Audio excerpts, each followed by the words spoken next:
我是瓜皮儿。闪电侠第2季回顾。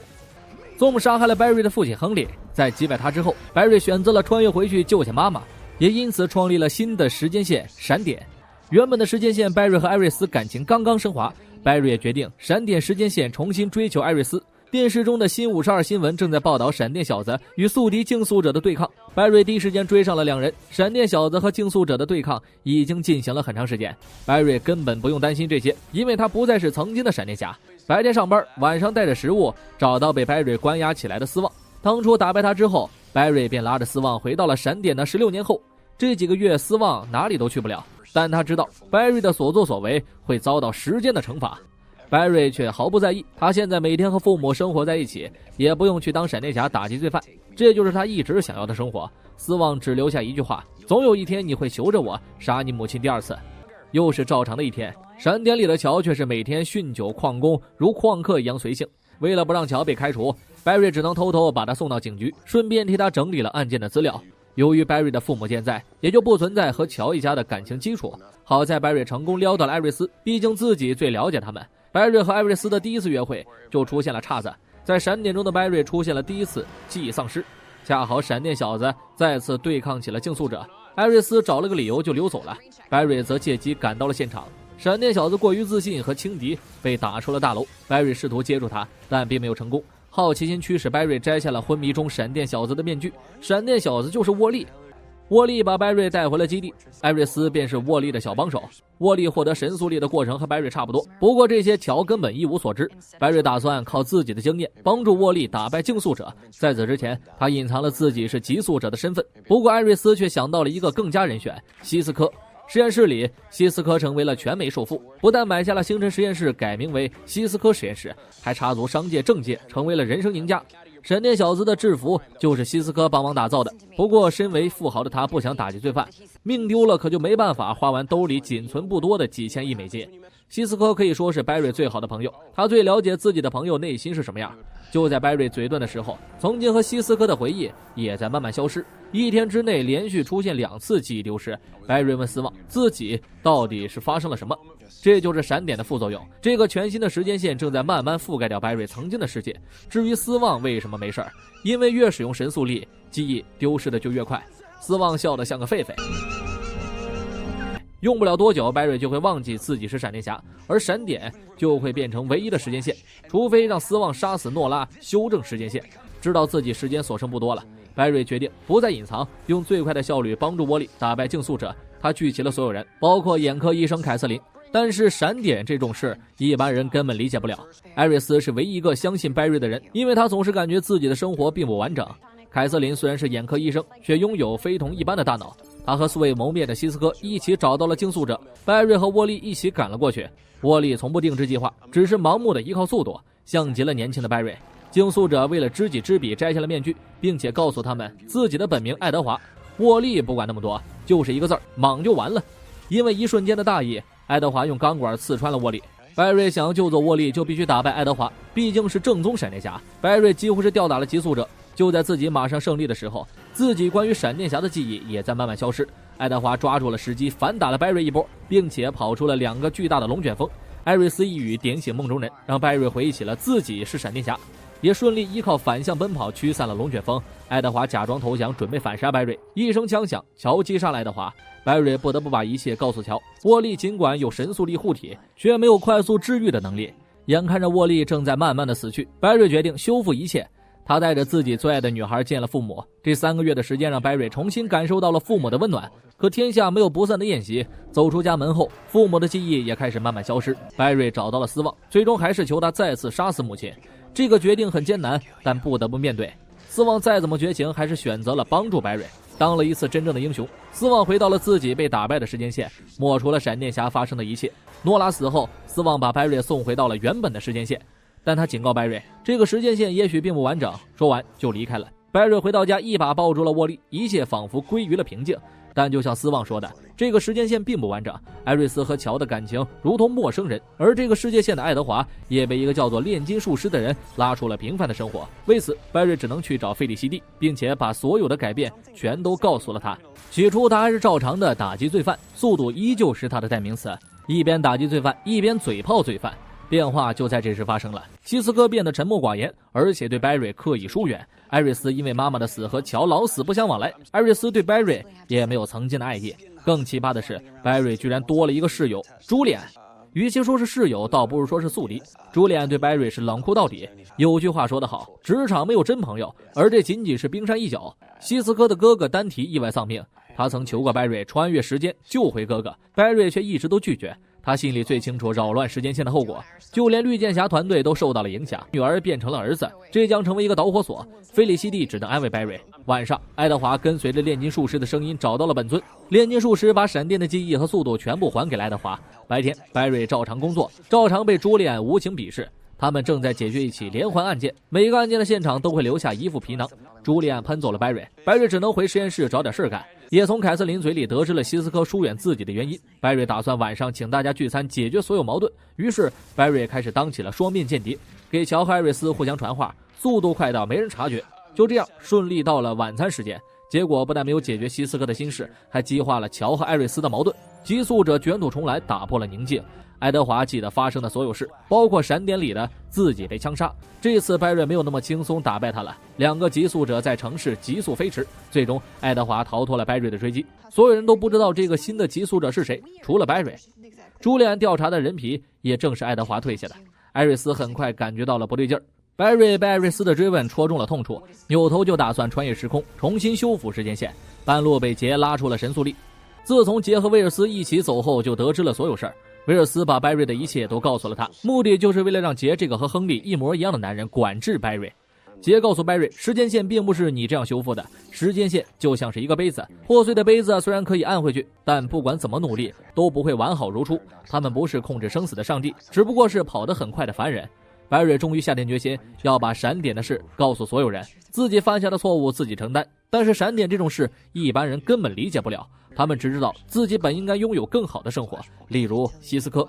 所有人都陷入了沉思。Barry 决定自己打败爱德华，他请了朱莉安帮忙，借了一份皮囊报告书，这才找到了爱德华的位置。只不过爱德华有了帮手，炼金术师。突然出现的敌人打了 Barry 一个措手不及，另一边所有人都在责怪 Barry 的自私，只有艾瑞斯知道 Barry 真正的想法。每一个人都会犯错误，但是家人要做的就是陪着他，让他变得更好。大家都原谅了 Barry 的时候，警报响了起来。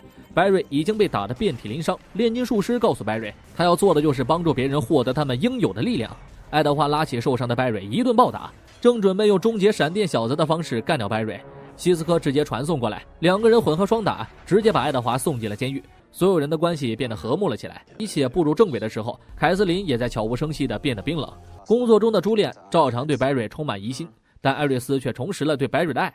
深夜，牢狱中的爱德华被一个看不见的神秘人夺走了性命。第二天，Barry 迎来了和艾瑞斯的第一次约会，按耐不住下班前的最后1分钟，感受了真正的度秒如年。Barry 约会的过程中总要打击下罪犯，平行宇宙的传送门突然打开，他们立刻赶回了实验室，来者不是别人，正是威尔斯。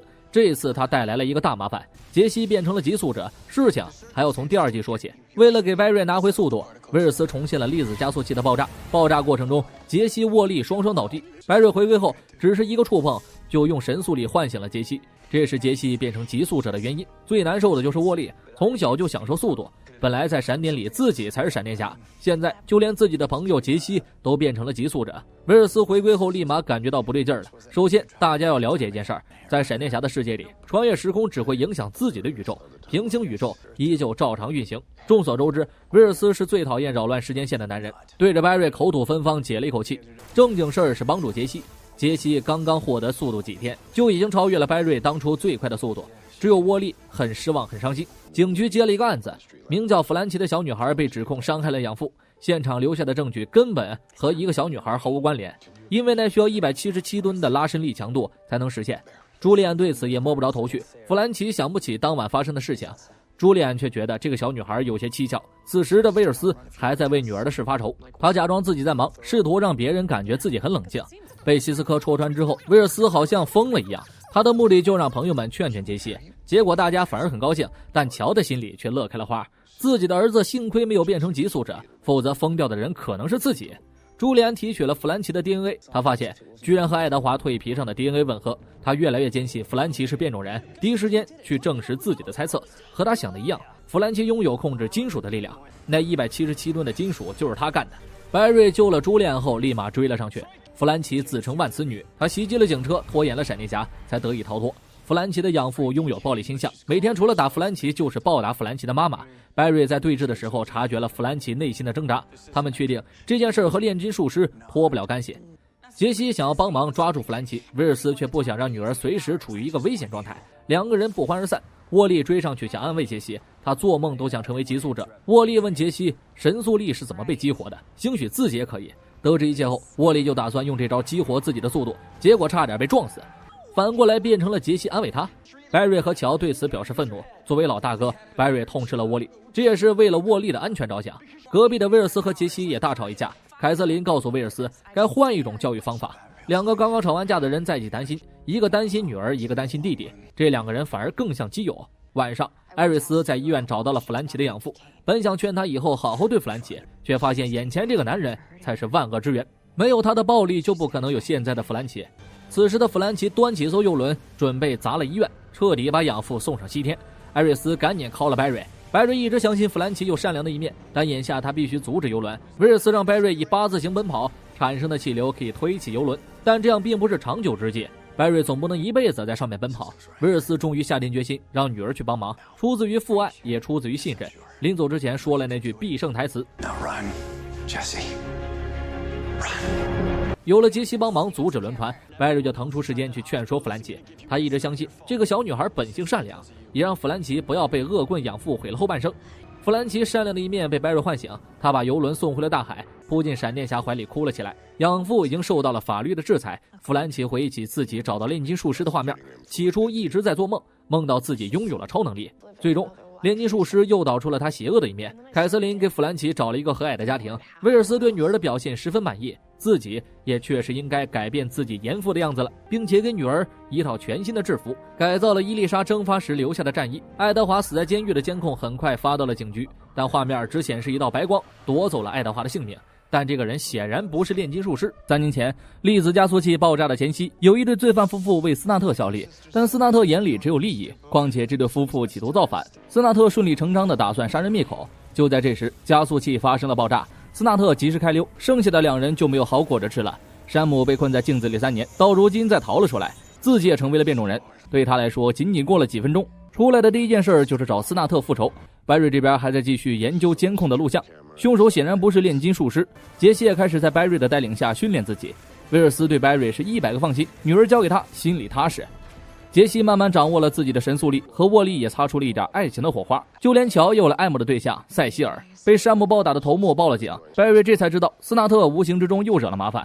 不过斯纳特早就跑到隔壁的明日传奇了，恐怕山姆永远也报不了仇。而威尔斯这边迟早的要回到地球2，闪电侠小队的智力担当也是威尔斯，因此他打算在自己离开前给平行宇宙的所有威尔斯发出一份邀请函。这是一道需要极高智力才能解开的题目，解决完招聘就该解决山姆。在地球2就有一个镜像大师伊万，只不过他靠的是科技。山姆正在报复所有和斯纳特有关的人，抛去警局的就只剩下一个正在蹲监狱的迪伦，他正好是山姆的老相好。粒子加速器也影响了他。乔在监狱里想问出一点关于山姆的线索，山姆直接通过镜像带着迪伦越了狱。就在各位毫无线索的时候，平行宇宙的威尔斯们前来面试。第一位叫地狱威尔斯，看起来就不太聪明，威尔斯直接 pass 了他。第二位来自地球17的智障还没介绍完自己就被 pass 了。第三个看起来比第一个还蠢，现在只剩下最后一个来自地球19的 HR 看起来就是一个聪明人，希斯科和凯瑟琳都很喜欢他，结果威尔斯还是选择 pass。 傲娇的威尔斯只不过是不想有人代替自己权威的位置而已。越狱后的情侣孩子密谋着复仇计划，迪伦也展示了自己的能力，一瞪眼就能让人产生晕眩。刚进村的山姆第一次听说了闪电侠的存在，也知道这个快男是自己最大的绊脚石。谈起恋爱的白瑞艾瑞斯却遇到了一个尴尬的事儿，在乔面前任何亲密举动都会让乔脑瓜疼。2个自己养到大的女儿和儿子变成了恋人，没有什么比这个更奇怪的事儿。山姆及时抢了银行，才缓解了尴尬的局面。白瑞带着杰西一起赶了过去，在得知斯纳特已经消失了之后，山姆打算东山再起。杰西和白瑞分别对抗2个人，杰西由于过于年轻，同样就是一个字儿莽就完了，不但被迪伦弄晕摔下了大楼，还拖累了白瑞。白瑞为了救回杰西，被山姆关进了镜子里，想要救他出来就必须打破镜子的分子，这需要非常低的温度。希斯科和威尔斯立马开始打造新的冷冻枪，然而还是没啥卵用，温度达不到需求。就在这个时候，山姆又开始搞事情，凯瑟琳偷偷利用自己的能力给镜子降了温，白瑞这才成功逃了出来。希斯科还以为自己的冷冻枪起了效果，在镜子里的这段时间，白瑞想出了一个对策，他准备利用镜子打败山姆，这需要斯纳特的全息投影。山姆果然中计，仇恨吞噬了他的冷静。杰西再次对峙起了迪伦，长了记性的杰西根本没有给迪伦机会。白瑞给山姆摆了一个德罗斯特效应的阵法，让山姆根本无处可逃，两个人被一起关进了监狱。实验室这边 HR 终于通过了威尔斯的考验，来到闪电侠小队帮忙打击罪犯。虽然很不情愿，但威尔斯只能选择他。HR 刚来就和大家打成了一片。威尔斯临走前把冷冻枪没有效果的事情告诉了希斯科，究竟是谁帮了白瑞，这就需要希斯科自己去探索了。送别了自己的老朋友，凯瑟琳冰霜杀手的人格也开始慢慢出现。为了避免在家的尴尬，白瑞搬了出去，暂时住在了希斯科的家里。同样住在一起的还有 HR。凯瑟琳发现自己有些不对，就找到了妈妈帮忙体检。她的妈妈极度自负，凯瑟琳靠发飙才得到了妈妈的重视。逗比 HR 和所有人相处的十分融洽，他早就了解了每个人的爱好和性格。凯瑟琳临走前留下了录音，表示自己几天后就会回来。回到警局，第一件事就是被叫到了局长办公室。朱利安打了小报告称白瑞总是突然消失，还老偷偷看自己的文件。辛格局长对白瑞十分宽容，气得朱利安更加讨厌白瑞。也就在此时，莫名其妙的出现了一个怪物。白瑞赶过去后直接看傻了，一个数十米高的异形怪兽， HR 也没听说过这种东西啊。怪兽出现在方圆10米，就像是被 EMP 摧毁一样。希斯科根本定位不到怪兽的位置， HR 提醒他用耳朵也可以定位。就在这时，怪兽突然消失了。他们从来没有遇到过这种情况。案发现场已经被朱利安承包了，他不愿意给白瑞分享任何线索。凯瑟琳这边为了找到治疗的办法，只能放手做着测试，一抬手就把2000摄氏度的固态污变成了冰棍。他妈唐豪瑟抽了一管凯瑟琳的血液样本，这对母子感情非常不好，不是迫不得已，凯瑟琳也不会找他帮忙。凯瑟琳想要离开了，却被唐豪瑟的学徒困了起来。他想要研究凯瑟琳，让自己名利双收，却被凯瑟琳冻废了手臂。直到妈妈赶过来对女儿吐露了心声，才让他们的关系得到了缓解。白瑞这边假装拜师朱利安，吹破了朱利安的马屁，这才让朱利安同意第二天带他去现场看看。在没有人的实验室， HR 掏出录音笔，诡异地录了一段独白。隔天，白瑞和朱利安来到了现场。朱利安对闪电侠也没有好印象，他觉得闪电侠打击罪犯的速度太快了，让警局的警察们都变得懒散了起来。这个理由让白瑞也无法反驳。调查过程中，他们两个人发现，怪兽出现时，周边摄像头都会被摧毁，很有可能是某个人在操控它，而这个人肯定就在最高处。就在此时，怪兽又出现了。白瑞救了朱利安一命后，怪兽便再次消失。两人推测怪兽是靠电力存活的。朱利安也终于说出了心里话，他一直很讨厌变种人的原因就是因为他们只会干坏事，如果自己有了超能力，一定会去帮助那些弱小的人们。白瑞的心里已经认可了朱利安，回到实验室开始想对策。白瑞和希斯科这会儿才反应过来， HR 好像一直都在提议，从来没有实质性的帮过忙。为了追查清楚，两人打算偷偷震波下 HR， 结果意外地发现了 HR 的录音笔，里面的内容一下子让 HR 变得可疑了起来。 HR 赶了回来，却一点也不慌，他让两个人把录音听完。 HR 一直在写小说，他把发生的一切都记录了起来，当做自己的灵感，这只是虚惊一场而已。凯瑟琳也赶了回来，怪兽好巧不巧的这个时候发起了袭击，结果白瑞发现怪兽只是全息投影，一下子他们就想通了一切。但是警察不知道这些，盲目开枪会伤及无辜。希斯科让 HR 赶紧定位怪兽，结果 HR 压根儿不会啊。希斯科终于证实了自己的推测，这个 HR 压根儿不懂科技。此时狙击手已经开了枪，穿过怪兽就直奔百姓。白瑞抓住了子弹后告诉他们，这个是全息投影。希斯科发现最高楼顶有奇怪的讯号，而朱利安也端着枪冲了进来，刚刚开枪却被闪电侠阻止了。罪犯居然是一个技术宅胖小伙，朱利安打起了闪电侠。小胖平时一直被欺负，他只想让别人害怕他而已。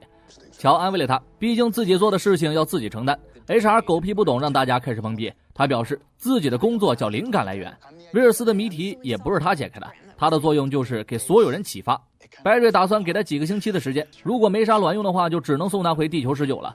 回到警局，朱利安告诉了白瑞发生的所有事儿。他很感谢闪电侠，他来自英国的贵族家庭，而他也是唯一的继承人，本应该过着荣华富贵的日子，却因为性格怪异被大家都瞧不起。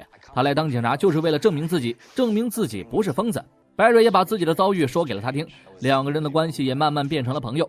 沃利做了一个梦，他叫沃利，是世界上最快的男人，他守护城市的每一个角落，人送外号闪电小子。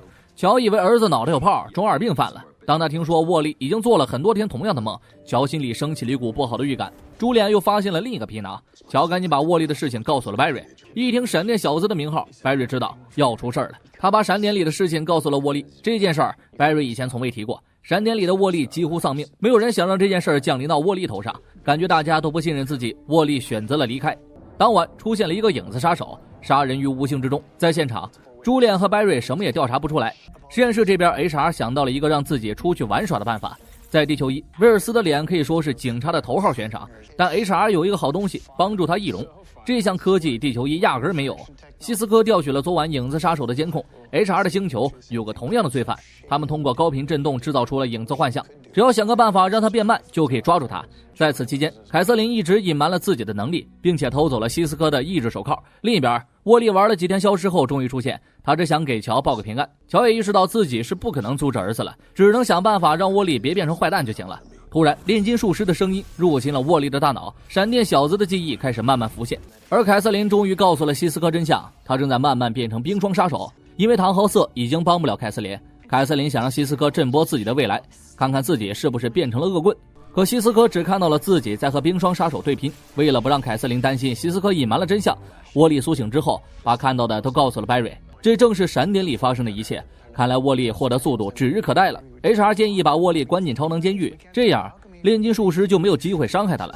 晚上大家准备一起去野营看电影， HR 也易容跟着一起去。他调整了身边人的视网膜，这样他们看到的就是 HR 自己的脸。希斯科到最后还是把震波告诉了凯瑟琳，这也直接折断了凯瑟琳最后一根救命稻草。Barry 和艾瑞斯在实验室保护着沃利。艾瑞斯知道自己的弟弟一心想要帮助别人，也许让他得到速度根本不是坏事。另一边的 HR 开始没完没了的和塞西尔聊天，乔现在只想痛击队友。电影刚刚开始，影子杀手就从荧幕里走了出来，希斯科赶紧靠着 Barry。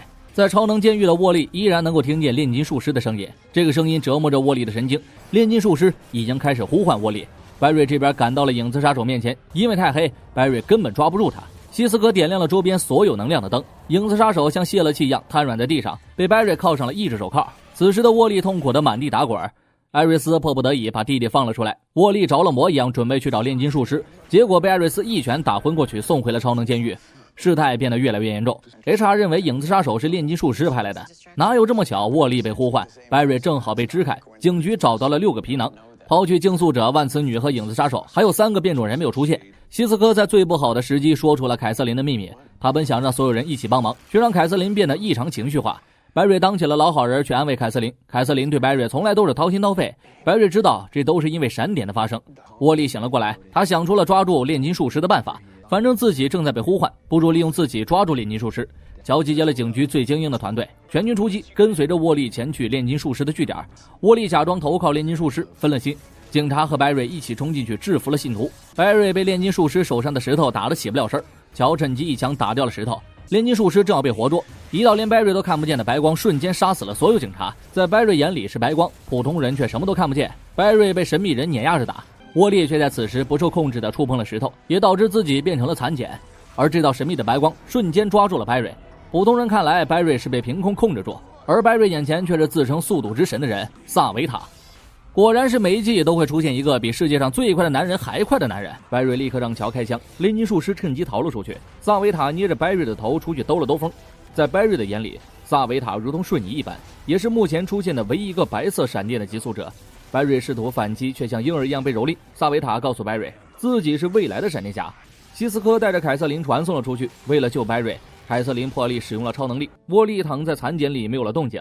Barry 也被萨维塔的速度震撼得不轻，炼金术师也只是萨维塔的小弟，只有同样身为极速者的 Barry 才能勉强看到萨维塔，普通人根本看不到任何东西。乔为了找到唤醒沃利的办法，暴力拷问了活捉的信徒。凯瑟琳打断了乔，还称沃利已经醒了过来。乔走后，凯瑟琳冰霜杀手的一面展露了出来，他也想找到炼金术师。炼金术师能够赐予力量，说不定也能消除力量。冰霜杀手冰封了整个审讯室，趁机逃了出去。倒霉蛋朱莉安非要走出来，直接被凯瑟琳当做了人质。乔回来后发现沃利压根没醒，Barry 这才意识到凯瑟琳出事了。由于凯瑟琳销毁了监控，警局暂时不知道谁是犯人，唯一知道的只有人质朱莉安。朱莉安知道凯瑟琳是 Barry 的朋友， HR 提议用找到斯纳特的方法找到凯瑟琳。Barry 赶去之前，凯瑟琳一直在威胁朱莉安调查其他信徒的线索。朱莉安偷偷给警局报了信儿，这激怒了冰霜杀手。Barry 赶过来劝说凯瑟琳收手，朱莉安就在一边唧唧歪歪，气得 Barry 一拳敲晕了他。冰霜杀手是凯瑟琳阴暗的一面，他记恨白瑞创造了闪点，也挑拨了白瑞和希斯科之间的关系。但警察已经赶到，白瑞不得不把凯瑟琳带走。凯瑟琳刺穿了白瑞的小腿，他还是不打算收手。白瑞需要4个小时恢复。希斯科也被凯瑟琳的话勾起了自己的阴影，如果没有闪点，哥哥丹提也不会死。过去了这么长时间，他还是没有放下。希斯科现在只想找到凯瑟琳，有2个信徒的位置，乔和 HR 盯着第一个，希斯科单独盯着第2个。HR 知道乔担心沃利会黑化， HR 拿着 Barry 举了个例子，他最强大的力量不是他的神速力，而是 Barry 内心满怀希望，要对沃利有足够的信心。凯瑟琳出现在了希斯科的监控范围内，希斯科震波到的大战很可能就是今晚。尽管这样，希斯科还是在尝试唤醒着凯瑟琳。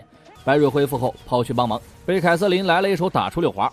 Barry 反手撂倒了凯瑟琳，凯瑟琳反嘴来了一个冰之奔奔 ，Barry 直接被亲得结了冰。希斯科趁机把凯瑟琳打昏，带回了超能监狱。白瑞光速抽搐，驱离了寒气。凯瑟琳彻底失了智，他是唯一的医生。乔的直觉告诉他不能再等了，他和 HR 一起锯开了沃利的残茧。爆炸的瞬间，白瑞救了他们，而沃利却变成了一个没有感情的急速者。大家都不知道沃利跑到哪里去了。白瑞找到凯瑟琳，想让他帮忙治疗沃利，说完就打开了门。白瑞让他杀死自己就可以离开。凯瑟琳最终还是没有对白瑞下手，这也成功唤醒了凯瑟琳的善良。凯瑟琳帮忙调制出了一个让沃利恢复神智的药剂。沃利刚刚获得神速力，身体和精神暂时适应不了这么快的频率。乔突然想起了一个沃利一定会去的地方，那就是沃利妈妈生前住的房子。白瑞和乔把沃利带了回去。沃利现在的速度比白瑞一开始还要快，毕生心愿终于实现了，沃利成为了极速者。他甚至都已经计划好了和白瑞组团出道。朱莉安终于醒了过来，白瑞这一拳力道不轻。白瑞希望朱莉安能把凯瑟琳的事情保密，因为凯瑟琳内心的善良大于邪恶。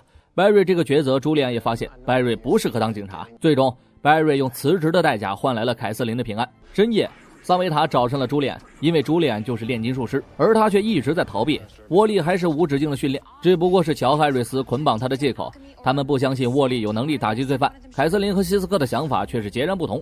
警报突然响起，一个不明飞行物正在以极快的速度坠落市区。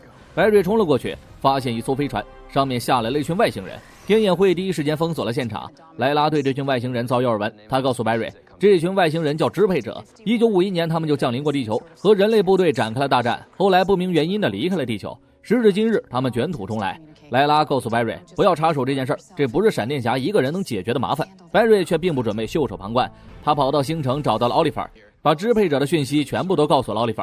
意识到了大麻烦，奥利弗准备通知明日传奇。传奇坐着时光机穿越了过来，白瑞则在希斯科的帮助下来到了地球38。他要找的帮手不是别人，正是女超人卡拉。4个团队已经集结完毕，卡拉秀了一下自己的实力，赢得了重视。此时支配者们已经开始计划着毁灭地球，这让大家震惊的不是女超人，而是奥利弗。这个百万富翁帅气男神居然就是绿箭侠。他们对支配者了解的并不多，卡拉小时候在克星听说过支配者，他只知道这群怪胎皮糙肉厚，很难对付。现在4个团队需要一个领导来指挥大家。希斯科投给了奥利弗，因为他现在对白瑞有偏见，但他低估了奥利弗和白瑞的感情。奥利弗主动让白瑞成为领导，可白瑞没有任何经验，奥利弗只能暗中扶持。第一件事就是把卡拉当作敌人展开训练，毕竟卡拉刀枪不入。白瑞私下找到雷，问他为什么不见斯纳特，这才从雷的嘴里得知斯纳特为了救所有人牺牲了自己。白瑞早就把斯纳特当成了朋友。沃利可怜兮兮地站在外面想要帮忙，艾瑞斯果断拒绝。说句题外话，此时的艾瑞斯还不如沃利有用呢。但坏消息不止一个，斯泰因把白瑞和奥利弗拉到了飞船上。40年后的白瑞给明日传奇发了一条留言，内容包含闪点的事情。未来的白瑞告诉他们不要相信任何人，尤其是不要相信白瑞自己。显然闪点的存在会给未来带来一个大麻烦。这边的队伍还在训练，每个人都被卡拉收拾得不轻。莱拉找到总统，希望他可以找一个安全的地方。没听劝的总统出门就被支配者抓了起来。实验室里没有人相信沃利的能力，他想让 HR 偷偷帮助自己， HR 却没有当场答应。斯坦因回归后第一个遭到了闪点的报应，因为时间线被修改，斯坦因莫名其妙多了一个20多岁的女儿，而他却没有一点印象。另一边，因为卡拉太强，所有人直接训练到筋疲力尽。希斯科不知道为啥偷偷找到了未来的白瑞的录音，带着自己的情绪把这件事情公布于众。白瑞被迫把闪点的事情告诉了所有人，包括迪格的女儿变成了儿子等等一系列变化。未来的白瑞警告所有人不要相信现在的白瑞，现在如他所愿，因为闪点造成了后果，大家对白瑞全都有了意见。莱拉把总统被绑架的消息传了过来，白瑞选择放弃救援，让卡拉带队前去。现在相信白瑞的只剩下卡拉和奥利弗。奥利弗再也忍不住说出了自己的立场，白瑞如果不去，那自己哪儿也不去。迪哥因为自己无形之中失去了一个女儿，选择了对立面。除了拜瑞和奥利弗，卡拉带着所有人赶到支配者的老窝，但这明显是个圈套。支配者早就知道女超人会来，而且他们也早就拥有了对抗克星人的技术，总统只是诱饵。支配者入侵了所有人的大脑，控制了他们的意识。另一边，拜瑞还在自责当中，奥利弗在一旁默默地陪着他。曾经斯旺的密室里一直留着一篇未来的新闻报道。2024年，闪电侠伴随着一道闪电消失在了世界上。这篇报道本应该是嫁给拜瑞的艾瑞斯所写的。闪电过后，一切都变了。奥利弗从不相信自己的命运被其他因素掌控，他让拜瑞不要再自责了。在奥利弗看来，如果能救回父母，任谁都会选择去尝试一次。在做这个决定的时候，又有谁想过后果呢？只不过这次决定的是拜瑞。他给拜瑞讲了自己的经历，父亲为了救他选择了自杀，母亲死在了丧钟手里。他没有能力去阻止一切的发生，如果他有神速力，他会义无反顾地回到过去，因为这是人生的选择，也许会影响到其他人，但是这就是人性，他们并不是神。就在此时，被洗脑的团队开始袭击实验室，拜瑞和奥利弗作为最后的希望，只能选择对抗他们。奥利弗一个人对抗所有刺客，拜瑞引开了最棘手的3个人，绕圈圈丢闪电也仅仅只能是拖延时间。女超人被洗脑提高了游戏难度，奥利弗这边肉搏几个人都没有太大压力，眼下只有沃利能够称得上是外援。沃利心说，去他娘的艾瑞斯，二话不说冲了出去。沃利把拜瑞从危险里救了出来，却被卡拉打晕了过去，但他做的已经足够多了。希斯科和菲利西蒂查到了支配者用来洗脑的仪器，奥利弗打算依靠一己之力拖住所有人，让拜瑞吸引卡拉去毁掉仪器。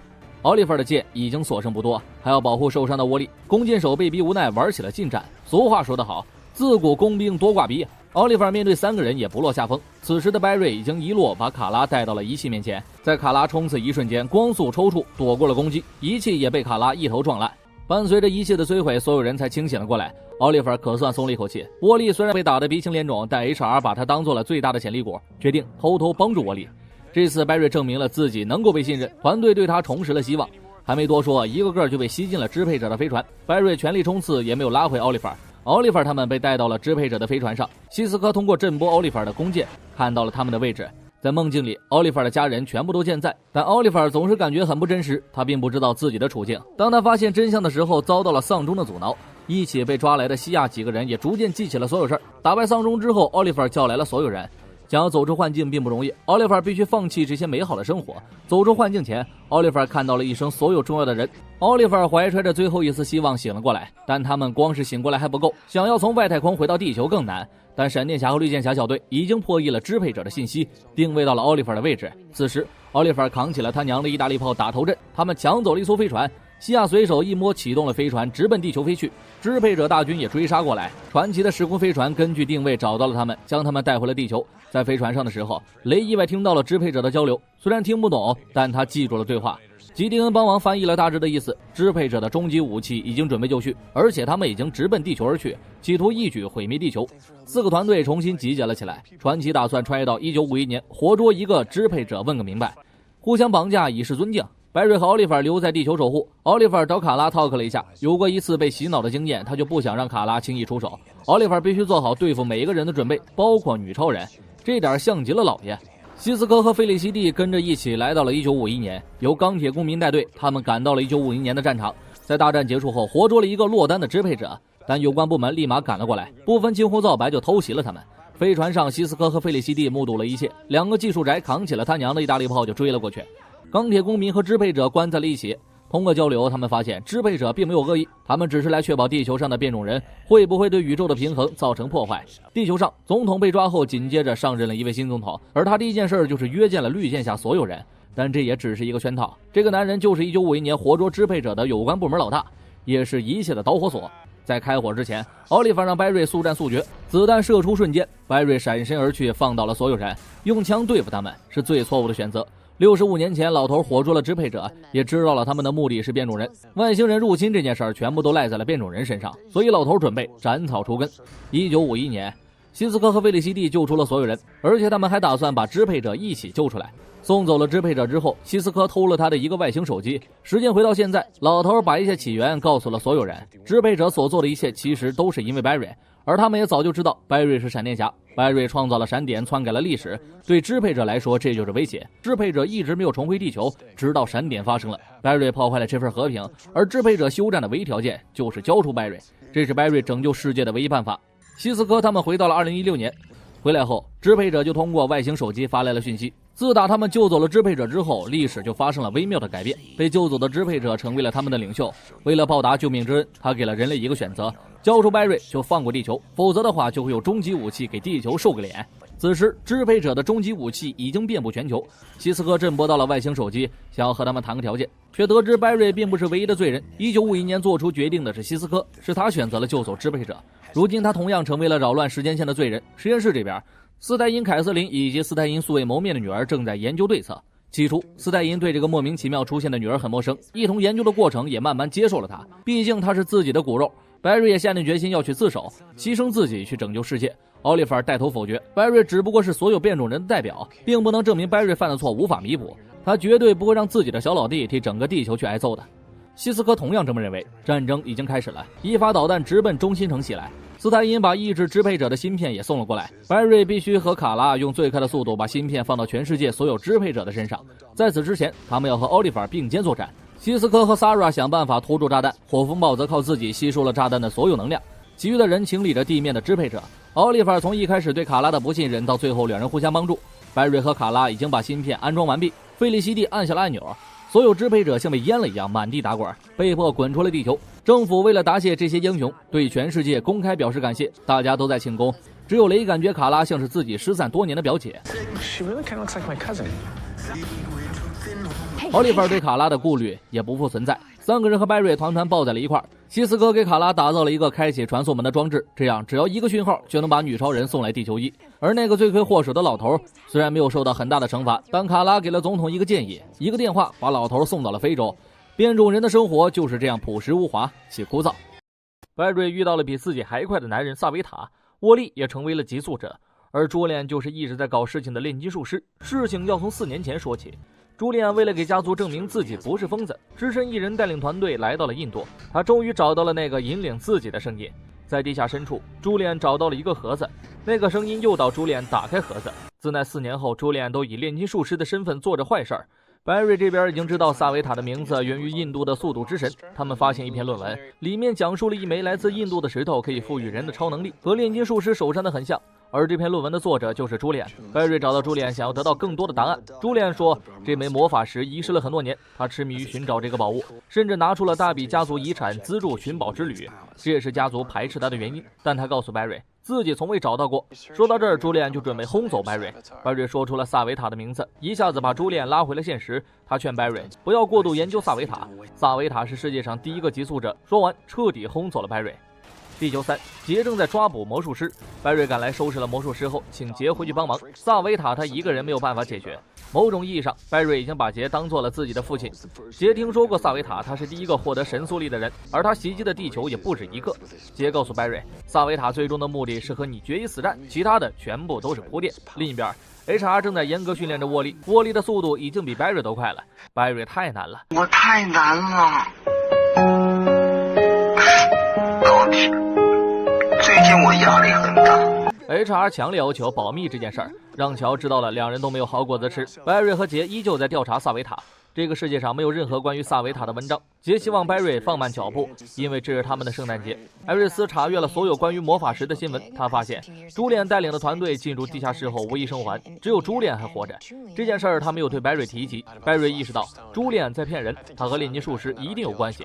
恰好魔法石在市中心爆发了能量，沃利想去帮忙，一不注意出卖了 HR 的魔鬼训练。他们打算把这件事儿先放一放。白瑞和杰一起赶了过去，炼金术师正在准备唤醒所有闪电中的超人类。萨维塔的出现让计划被打乱，杰依靠肉体给白瑞拖延时间，白瑞必须尽快拿到魔法石。萨维塔不出意外吊打了杰，他的速度不可能有极速者追得上。就在萨维塔即将下杀手的时候，白瑞将魔法石关进了盒子里，萨维塔随着魔法石一起消失了。炼金术师正是朱莉安。在超能监狱里，朱莉安还在痛斥闪电侠为什么把自己关了起来，他自己都不知道自己是炼金术师，还以为闪电侠在陷害他。白瑞无语了，直接扭头走人。这个盒子似乎是一种封印，历史上没有任何有关的资料，就连它是什么材质都不知道，仿佛这个盒子根本不存在于这个世界上。这边他们还在研究着盒子，另一边乔教育着沃利，他把这件事怪在了 HR 的身上。 HR 相信自己不会看错人，和乔也起了争执。乔被气得只能和白瑞说话，他怀疑沃利的脑子是不是坏了。恰恰就是这句话提醒了白瑞。白瑞想到了朱莉安，他询问朱莉安有没有断片的事情发生。一觉醒来发现自己在其他的地方。朱莉安什么也不想告诉闪电侠，他坚信是闪电侠诬陷了他。白瑞没办法，只能摘下了面具。朱莉安不相信闪电侠，但是一定会相信白瑞，白瑞绝对不会害他。这一刻，关于白瑞所有的疑惑都解释通了。朱莉安说自己确实断片过，第一次断片是在4年前的印度。起初他总是能看到自己死去的妹妹，死去的妹妹一直在引导他找到魔法石，而当他找到后打开盒子时，当晚的记忆全部消失了。醒来后，自己的团队全军覆没。为了逃避现实，他才跑到了这座城市当起了法医。但是噩梦并没有因此停止，每当魔法师召唤他的时候，就会出现一个声音。另一边，希斯科还在研究着盒子，忽然间哥哥丹提站在了他的面前。丹提告诉希斯科，只要打开盒子，自己就能重生。过于思念哥哥的希斯科控制不住自己，打开了盒子。就在这时，萨维塔跑了出来。萨维塔对着白瑞一顿毒打，杰此时还在休养，根本没办法帮忙。HR 给了沃利一个暗示，沃利立马冲了过去，在沃利的帮助下拖延了足够的时间。凯瑟琳这才帮助希斯科关闭了盒子。沃利的及时帮忙救了白瑞一条命，现在不能让盒子再次被打开了。希斯科打算将功补过，利用盒子直接震波到萨维塔，和他谈个条件，这需要朱莉安的帮忙。自从知道朱莉安经常断片后，白瑞就猜测炼金术石其实根本就不存在，朱莉安只不过是萨维塔操控的人偶而已。希斯科让朱莉安和魔法石的意识相连，萨维塔对在场所有人都非常熟悉。他还表示，你们当中会有一个人死掉，会有一个人背叛，会有一个人生不如死，这就是永恒的轮回。萨维塔说自己就是未来的闪电侠，他要彻底毁掉白瑞。在未来的某一天，白瑞把萨维塔封印了起来，但这仅仅是开始。萨维塔来自未来，他知道白瑞将走的每一步。尽管是这样，白瑞还是打算对抗他。杰提议把魔法石关进神速力，在神速力里没有时间的限制，被关进去就等于被关进了永恒。杰利用自己给白瑞提速，让他成功打开了神速力，并且将盒子丢了进去。巨大的力量把白瑞弹射到了未来的某一天。这一天，新闻正在报道闪电侠在博物馆抓捕了罪犯掠夺，而画面的另一角，萨维塔抓起莱瑞斯，当着白瑞的面一刀杀死莱瑞斯。未来的白瑞根本来不及阻止这一切，目睹了一切的白瑞一下子就懵了。杰把他拉回到了原本的时间线，这么多年，白瑞只能穿越到过去，这是他第一次穿越未来。他们明明把魔法石扔进了神速力，萨维塔应该因此消失才对，为什么还会出现杀死艾瑞斯的事情呢？怪不得未来的报道发生了变化，因为艾瑞斯去世了。白瑞不愿意接受这个现实，杰只能警告白瑞，永远不要穿越时空，人就不应该窥探到未来，因为未来总是在变化，所做的每一个决定都有可能衍生出另一个结局。杰认为结局并没有定死，他希望白瑞专注于眼下的事情，过好自己的每一天。你只是人，不是神。白瑞隐藏了自己看到的事情，杰也回到了自己的地球。大家都以为萨维塔的事情告一段落了，朱莉安也终于摆脱了控制，聚在一起欢欢喜喜过大年。乔送给了沃利一件新年礼物，属于闪电小子的专属战衣。在 HR 的帮助下，他终于认可了儿子。对于白瑞离职的这件事儿，朱莉安帮了大忙，才让白瑞重返警局。白瑞也租下了一间公寓，和艾瑞斯陷入了没羞没臊的同居生活。但这只是白瑞逃避现实的借口。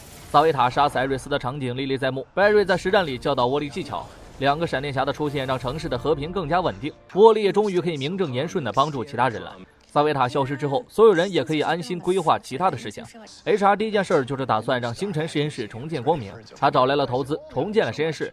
在地球19里 ，HR 可是响当当的公众人物，粉丝数都数不过来。凯瑟琳独自一人找到了警局的朱莉安，他想让朱莉安帮忙消除自己的超能力，因为冰霜杀手的人格越来越不受控制了。一名叫做掠夺的罪犯正在抢劫珠宝店，白瑞赶过去后却迟迟没有下手，因为艾瑞斯被杀害的当天就是掠夺被抓。白瑞的分心也导致自己被偷袭，掠夺者的名字正是 HR 给他命名的。事情正在一步一步向着未来靠近，白瑞的心理压力变得更大，他主动拒绝了沃利参与行动，目的就是为了不让掠夺者被抓住，这也让他和沃利产生了误会。朱莉安开始着手帮助凯瑟琳，他们两个人都是被命运捉弄的人，也有了许多共同话题。白瑞这边偷偷找到了 HR 曾经写过一部关于时间旅行的小说，关于一个人穿越时空阻止自己被杀害的故事。这部小说卖得特别好，白瑞想借此得到一些灵感。读者们偏向于两种结局，一拨人表示未来不是固定的，可以靠自己改变，另一拨人觉得不管怎么努力，未来都是注定的。HR 倾向于后者，这让白瑞更加绝望。掠夺者再次开始抢劫珠宝，白瑞赶了过去，掠夺者的子弹有跟踪效果。摆脱了子弹后，白瑞开始犹豫该不该抓他，一分神差点被子弹击中。沃利赶来后，3下5除2就把掠夺者给绑了起来。闪电小子一举成名，白瑞对沃利的出手特别生气，他不知道这会不会影响到艾瑞斯的生死。沃利费力不讨好，还被白瑞臭骂了一顿。星辰实验室第一天开放就达成了无人参观的成就。希斯科一开始就不同意 HR， 现在更加坚定实验室不能见光。好在朱利安成为了第一个游客，在凯瑟琳的邀请下加入了闪电侠小队。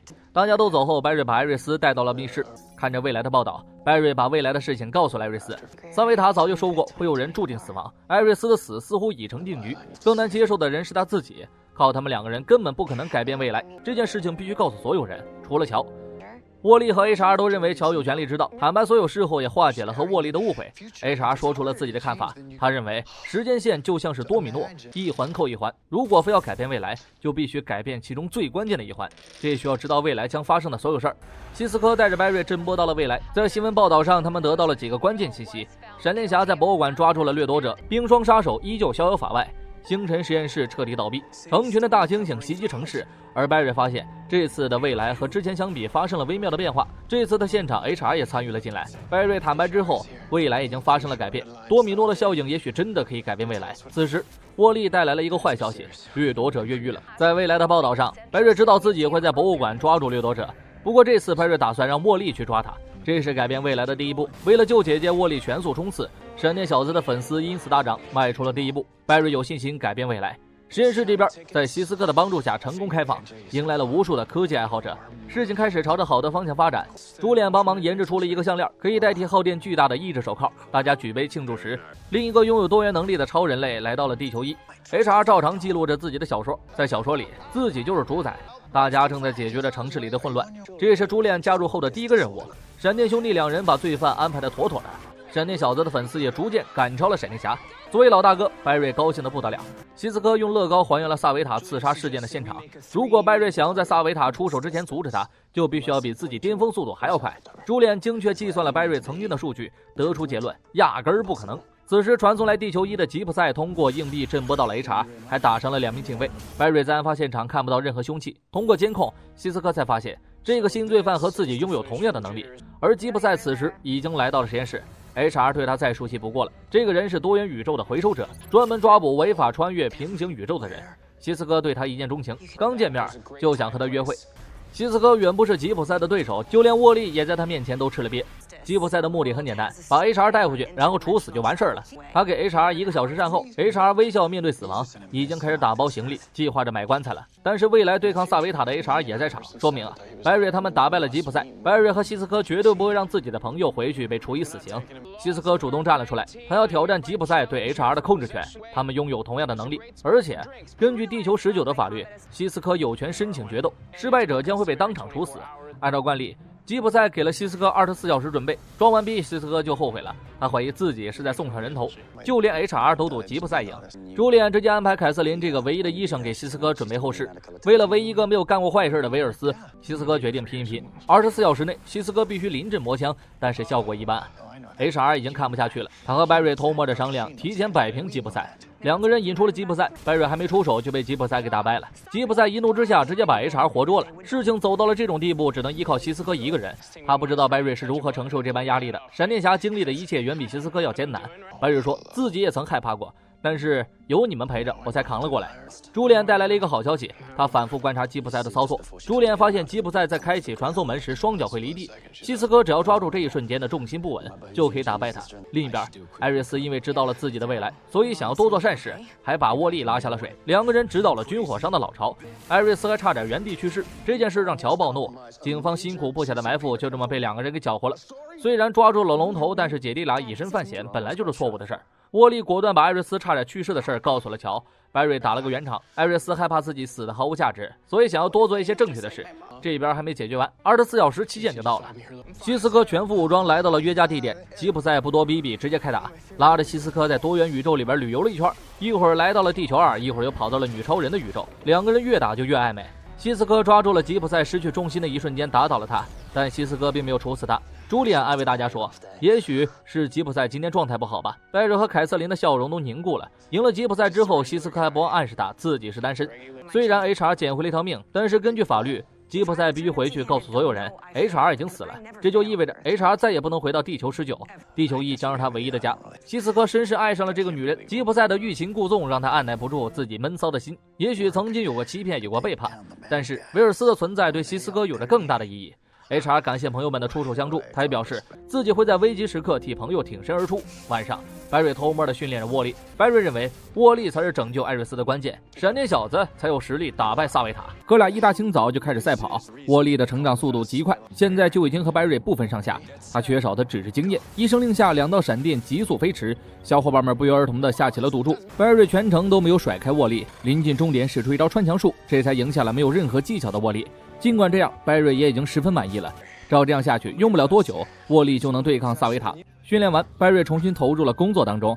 一位死者死亡仅仅8小时就已经彻底腐烂脱水，能做到这种事的只有超人类。朱莉安准备把尸体带回去和凯瑟琳一起研究研究。白瑞出门就碰上了艾瑞斯。未来的事情乔暂时还不知道。艾瑞斯发现案发现场出现的这家餐厅在未来的新闻报道上也出现过。沃利抓住了掠夺者，似乎并没有改变未来。同一时间，朱莉安和凯瑟琳已经展开了研究。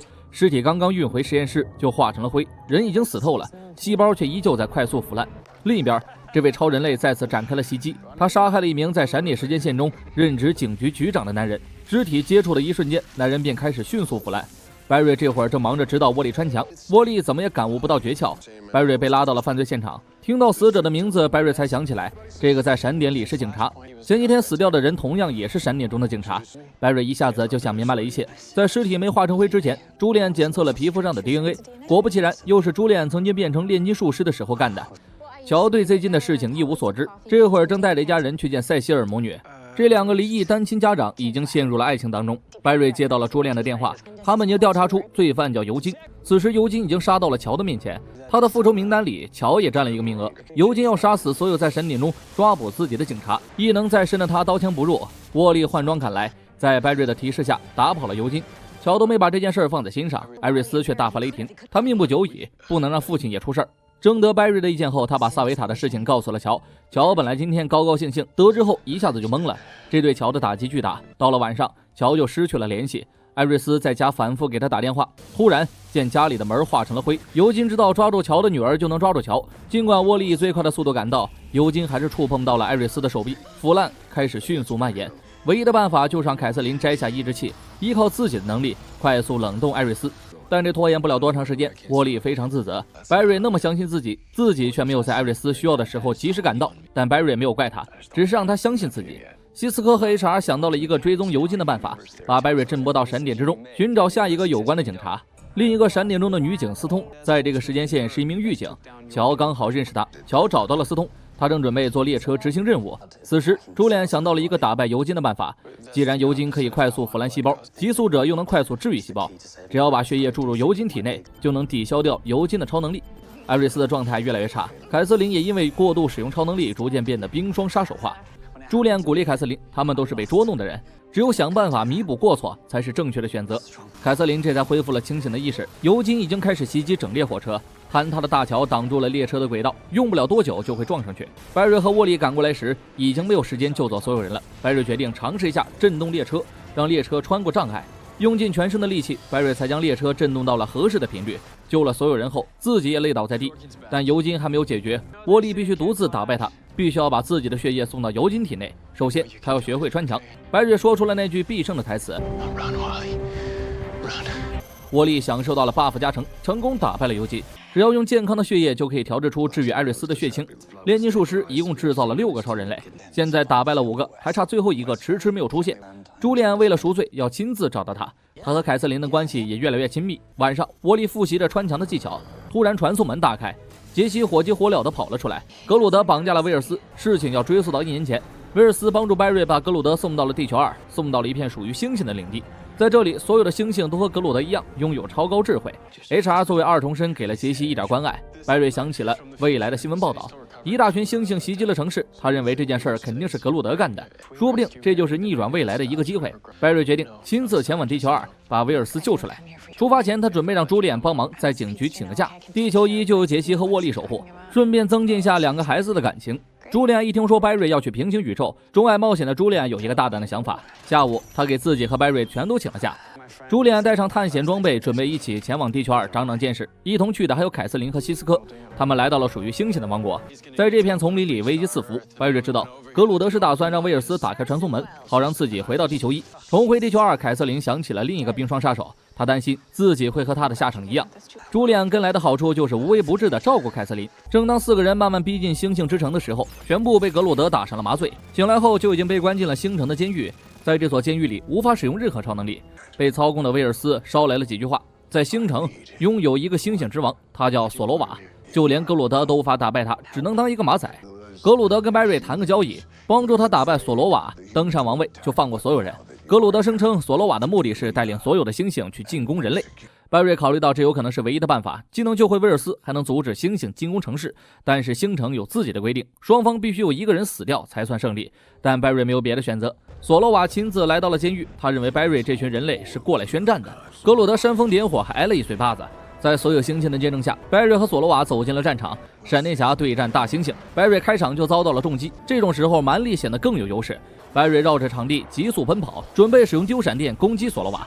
还没出手，索罗瓦纵身一跃，狠狠砸向了地面。巨大的冲击把拜瑞震了下来。索罗瓦跳过来准备结束战斗，拜瑞一招极速手刀狠狠地痛击了索罗瓦，赢下了战斗。但他并没有选择杀死索罗瓦，而是饶了他，为的就是证明人类并无恶意。这个举动激怒了格鲁德，格鲁德一针麻醉又把拜瑞送回了监狱。从头到尾都是一场阴谋。现在格鲁德变成了新的猴王，这一下他终于可以带着猴子去进攻城市了。这是格鲁德等了1年的复仇机会。格鲁德想要让希斯科打开传送门，但希斯科宁死不屈。威尔斯终于醒了过来，他很感谢朋友们的挺身而出，逃出去显然是不可能了。拜瑞打算让凯瑟琳把自己降温至假死，格鲁德不知道凯瑟琳有超能力，所以把他关在了一个没有抑制器的牢房。所以这是唯一的机会。地球1，杰西和沃利一起打击罪犯，杰西却没有往常一样对沃利热情，反而他感觉沃利成为了极速者之后，变得没有以前喜欢他了。成为极速者是沃利最大的愿望，可他们毕竟是2个世界的人，总有一方需要做出牺牲。HR 可以跑过来安慰杰西，自己的脸成为了最大的优势。杰西不知道自己该不该留在地球1，和亲爱的沃利好好在一起生活。HR 也许没有威尔斯一样的智慧，但他最擅长的就是嘴遁。HR 的鸡汤也让杰西心里有了选择。另一边，拜瑞已经进入了假死的状态，凯瑟琳谎称是索罗瓦的攻击造成了内脏破裂。格鲁德本来想补上一刀，在凯瑟琳的劝说之下，才把拜瑞扔到了外面的垃圾堆里。格鲁德走后，拜瑞开始光速抽搐，恢复体温。放走所有人后，格鲁德也察觉到了自己被欺骗了，带着猴就追杀了过来。在最后一刻，希斯科打开传送门，送走了所有人。让他们没有想到的是，格鲁德抓来的不只是威尔斯，还有吉普赛。平安回到地球1后，杰西心里的一块大石头终于落地。威尔斯依旧看 HR 不爽，尤其是知道 HR 不懂科技之后。不过 HR 的作用远比科技要多，这就是 HR 的魅力，也是大家都离不开他的原因。威尔斯躺在床上好好休养，杰西酝酿着告诉他自己的决定。 HR 心想，你说出去怕是要气死威尔斯哟。凯瑟琳也和朱莉安迎来了第一次约会，解决了一个大事件。拜瑞每天都是笑嘻嘻，2个威尔斯也在实验室接触得十分融洽。HR 调动气氛，让所有人都变得异常轻松。杰西借着这个大好机会告诉了威尔斯自己的决定，他要留在地球1，留下来和沃利在一起。威尔斯没有暴怒，只是表情像是刚刚杀过人。他没有大发雷霆，而是顺从了女儿的意愿。女儿的快乐就是他的快乐，才怪。吉普赛突然传送过来袭击了希斯科和拜瑞，威尔斯掏出他娘的意大利炮，给他打进了超能监狱。刚刚他的所作所为全部都是格鲁德操控的，他只记得他在地球2的丛林里追击一个罪犯。希斯科和拜瑞一下就猜出了幕后黑手。既然吉普赛已经来了，那证明格鲁德的大军也随之而来。数不清的星星已经全副武装站在了山头，随时准备进攻城市。大家都找不到格鲁德的踪迹，未来的报道看来又要实现一条。拜瑞不想再耽误下去，希斯科想让吉普赛帮忙阻止格鲁德。吉普赛并不想鸟这些事儿，尽管他也喜欢希斯科，希斯科只能把他放了出来，任他选择。威尔斯和沃利正在改造希斯科的护目镜，这样可以让他震波到未来。刚才说过女儿的快乐就是他的快乐才怪。威尔斯告诉沃利说自己剩下的时间不多了，不想让杰西知道。沃利误以为威尔斯马上就要死了，紧接着希斯科就开始震波未来。他看到了战斗开始的地方，3个极速者和一群全副武装的警察提前来到了现场。但格鲁德可不是傻子，他操控了乔，想要控制乔自杀来报复闪电侠。开枪的一瞬间，白瑞冲了过去，子弹只是擦伤了乔的头皮。白瑞知道这是调虎离山。此时格鲁德已经绑架了军方的一位长官，这才是他真正的目的。乔被操控的时候看到了格鲁德眼前的画面，但他记不太清了。威尔斯一副我有办法的表情。这世界上有这么一种仪器，通过磁场刺激大脑，帮助人们恢复记忆，有了它就能让乔想起所有事儿。看到格鲁德威胁到了自己的家人，白瑞打算这一次杀死格鲁德一了百了。否则格鲁德每季都会出来搞事情。艾瑞斯赶紧劝说白瑞放弃念想，成魔成佛仅在一念之间。这次下了杀手，白瑞就再也无法回头了。比起未来自己的死亡，他更希望白瑞能成为真正的英雄。另一边，沃利主动让杰西回到地球2，他想让杰西多陪陪威尔斯，可他万万没想到这只是威尔斯的计划。杰西痛斥了父亲的馊主意，然而事实并非如此。威尔斯并不是说自己快死了，但他没其他闲心，必须尽快帮助乔修复记忆。乔画出了格鲁德绑架的男人，白瑞为了打败格鲁德，光速连着拳击。他还在犹豫该不该杀死格鲁德。威尔斯同意艾瑞斯的观点，他认为他自己就为了救杰西杀过人，虽然他们不是什么好人，但这份罪孽一直在折磨着威尔斯的内心。拯救生命并不一定要夺走生命，这句话点醒了白瑞。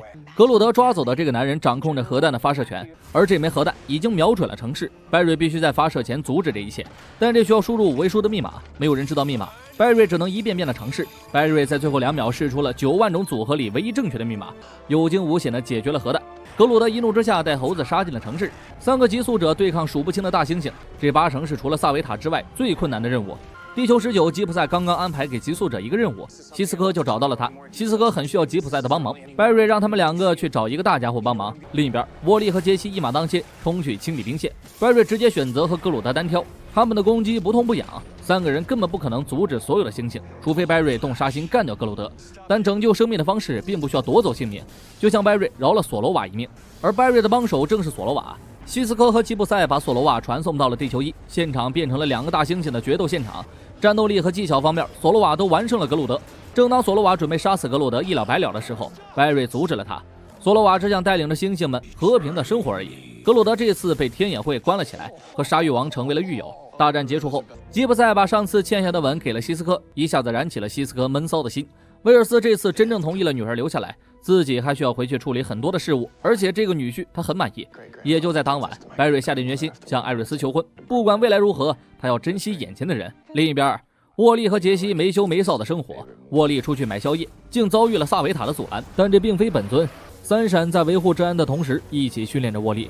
有了女朋友之后，沃利的速度直线飙升，现在的速度完全可以从萨维塔出手之前救走艾瑞斯。但最近萨维塔时不时就会出现在沃利面前，阴影正在逐渐吞噬沃利。白瑞感觉生活有了希望，每天都笑嘻嘻，还把求婚艾瑞斯的事情告诉了所有人。乔开心之余还有些震惊，他不明白白瑞为什么没有提前和自己商量一下。从小到大，白瑞任何事情都会和自己商量。一栋大楼失火，闪电兄弟第一时间前往现场，途中沃利遭到了萨维塔的袭击，白瑞没有看到萨维塔，只看见沃利自己打自己。沃利本来不太在意这件事儿，所以没有告诉白瑞。现在事情变得更加严重，萨维塔扰乱了沃利大脑，白瑞气愤他之前为什么不说。萨维塔的名字就像是白瑞心里的导火索，尽管沃利道了歉，说自己之前不清楚状况，以为只是太累了，白瑞却不给他任何机会，这关乎着艾瑞斯的生死。白瑞只好暂时让沃利休息一段时间。萨维塔的出现证明神速力之中的魔法石已经出了意外，他们不得不让朱炼通灵萨维塔问个究竟。朱炼很讨厌自己变成通灵的工具人，但除了他，没有人能够传递讯息。萨维塔附身之后说了一段中二的开场白，他很诧异 HR 为什么还没滚蛋，在未来只有 HR 幸免于难。白瑞想知道萨维塔究竟在哪儿，萨维塔一直说自己被未来的白瑞关在了一个让他生不如死的地方，他和白瑞注定要成为敌人。比起逆闪和纵，他说自己才是白瑞最强大的敌人，他们2个人也只能活下来一个。白瑞自以为魔法石已经被彻底封印，萨维塔却笑了，每一步都是他的计划，因为他是未来。通灵结束后，白瑞得到一个关键的线索，他知道了魔法石并没有被完全封印。白瑞找到了一个信徒，信徒这会儿正端着魔法石的盒子，但里面却空无一物。西斯科检测出这盒子和之前的一模一样。朱亮研究魔法石已经很多年了，他确信这个世界上只有一个盒子，眼前这个就是当初丢进神速力的盒子，而魔法石8成已经落到了萨维塔手里。沃利最近心理压力极大，以至于影响到了他的速度。HR 告诉他，心有恐惧就不可能自由奔跑。沃利担心自己救不了姐姐，如果能去一次现场的话，就能增加胜算。这一点他和 HR 一拍即合，2个人直接找到了西斯科，费尽口舌才让西斯科同意震波。未来的事情和之前一模一样。沃利亲眼看见了姐姐的死亡，可沃利惊讶地发现艾瑞斯手上没有婚戒，明明白瑞已经求婚了呀。为此他特意找到白瑞理论了一番。沃利认为白瑞是为了救艾瑞斯才选择求婚，艾瑞斯知道缘由后对白瑞失望透顶，怪不得白瑞没有和乔商量。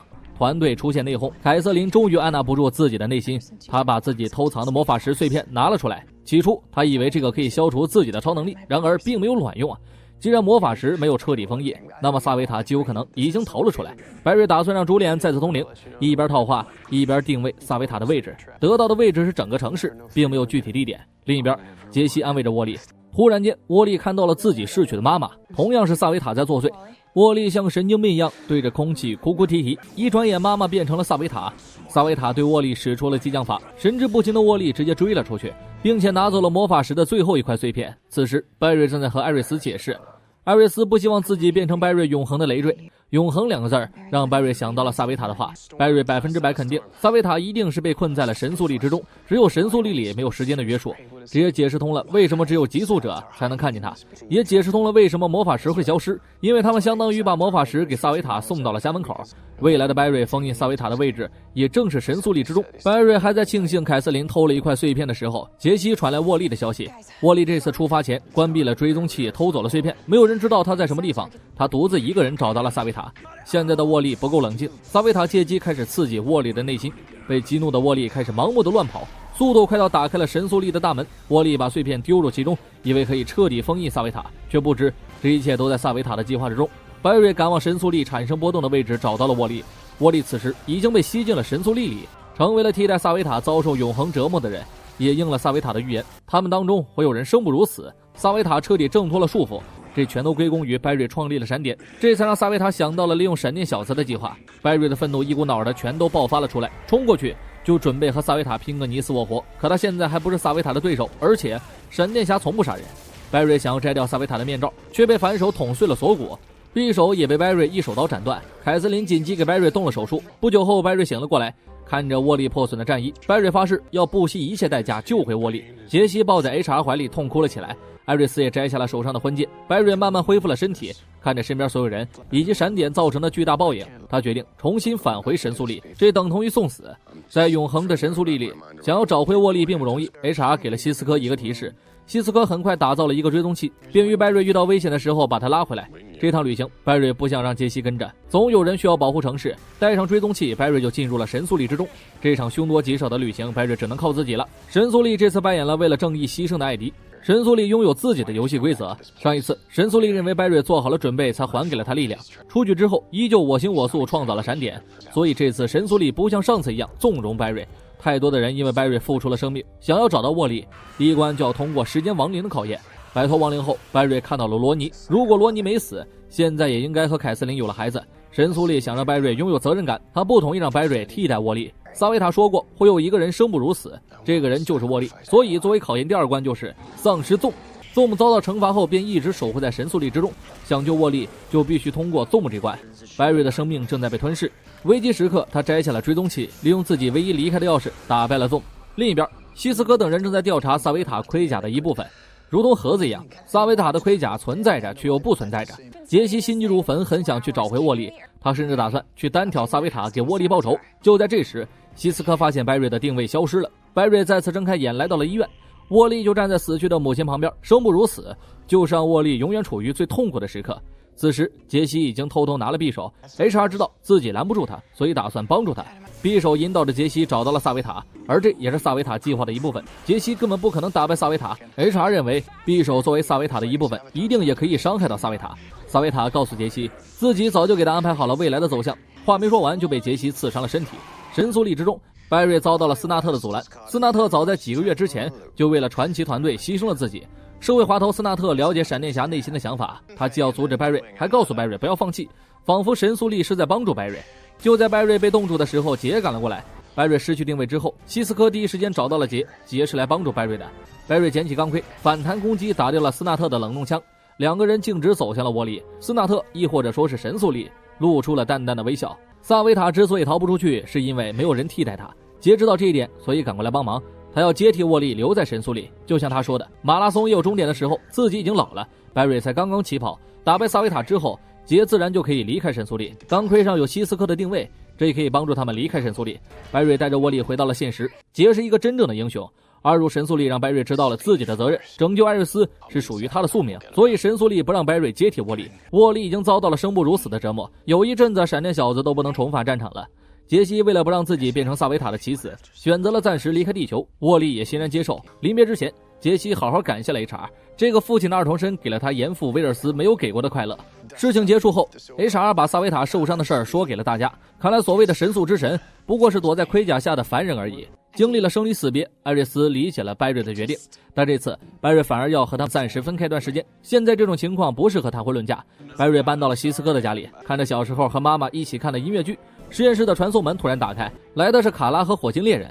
在此之前，卡拉被一个神秘男人碰了一下，便再也没有醒来。他们之所以找到拜瑞，是因为神秘人临走前说自己要找到世界上最快的男人。我寻思，他不应该去找萨维塔吗？神秘人不请自来，他仿佛处于上帝视角，知道每一个人的每一个秘密，而他还可以偷走别人的超能力，甚至速度比拜瑞还快。拜瑞倒下后被他弄晕了过去，在梦境里他看到了卡拉，卡拉变成了一个歌手。两个人莫名其妙地被困在了同一个梦境。这里，梅林变成了酒吧老板，希斯科成了中二歌手。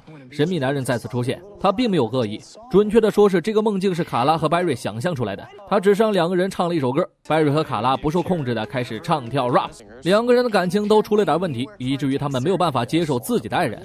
梦境里，乔扮演着黑帮老大，他绑架勒索了两个人，目的是让他们找到自己的宝贝女儿。这会儿艾瑞斯正和卡拉的男朋友当场互绿，现实里神秘人又开始搞事情。沃利整理了状态后，和火星猎人希斯科一起过去阻止他。神秘人和沃利拼起了速度，希斯科和火星猎人提前设好了埋伏，打昏了神秘人，带回了实验室。白瑞这边因为知道是梦境，所以劝说艾瑞斯回去找乔。艾瑞斯爱上了梅林的儿子艾尔，他们不可能在一起。白瑞知道爱一个人是什么感觉，他把自己没有说过的话在梦境里告诉了乔，卡拉则把自己的心里话告诉了梅林。一阵唱跳 rap 过后，两个黑帮老大表面上同意了孩子们的感情，背地里却约着放学门口别走。双方势力街头火拼，白瑞和卡拉劝架不行，被子弹击中。神秘人这边被关进了超能监狱，他开始引导着现实里的艾瑞斯和艾尔，让他们相信爱情的力量是最伟大的。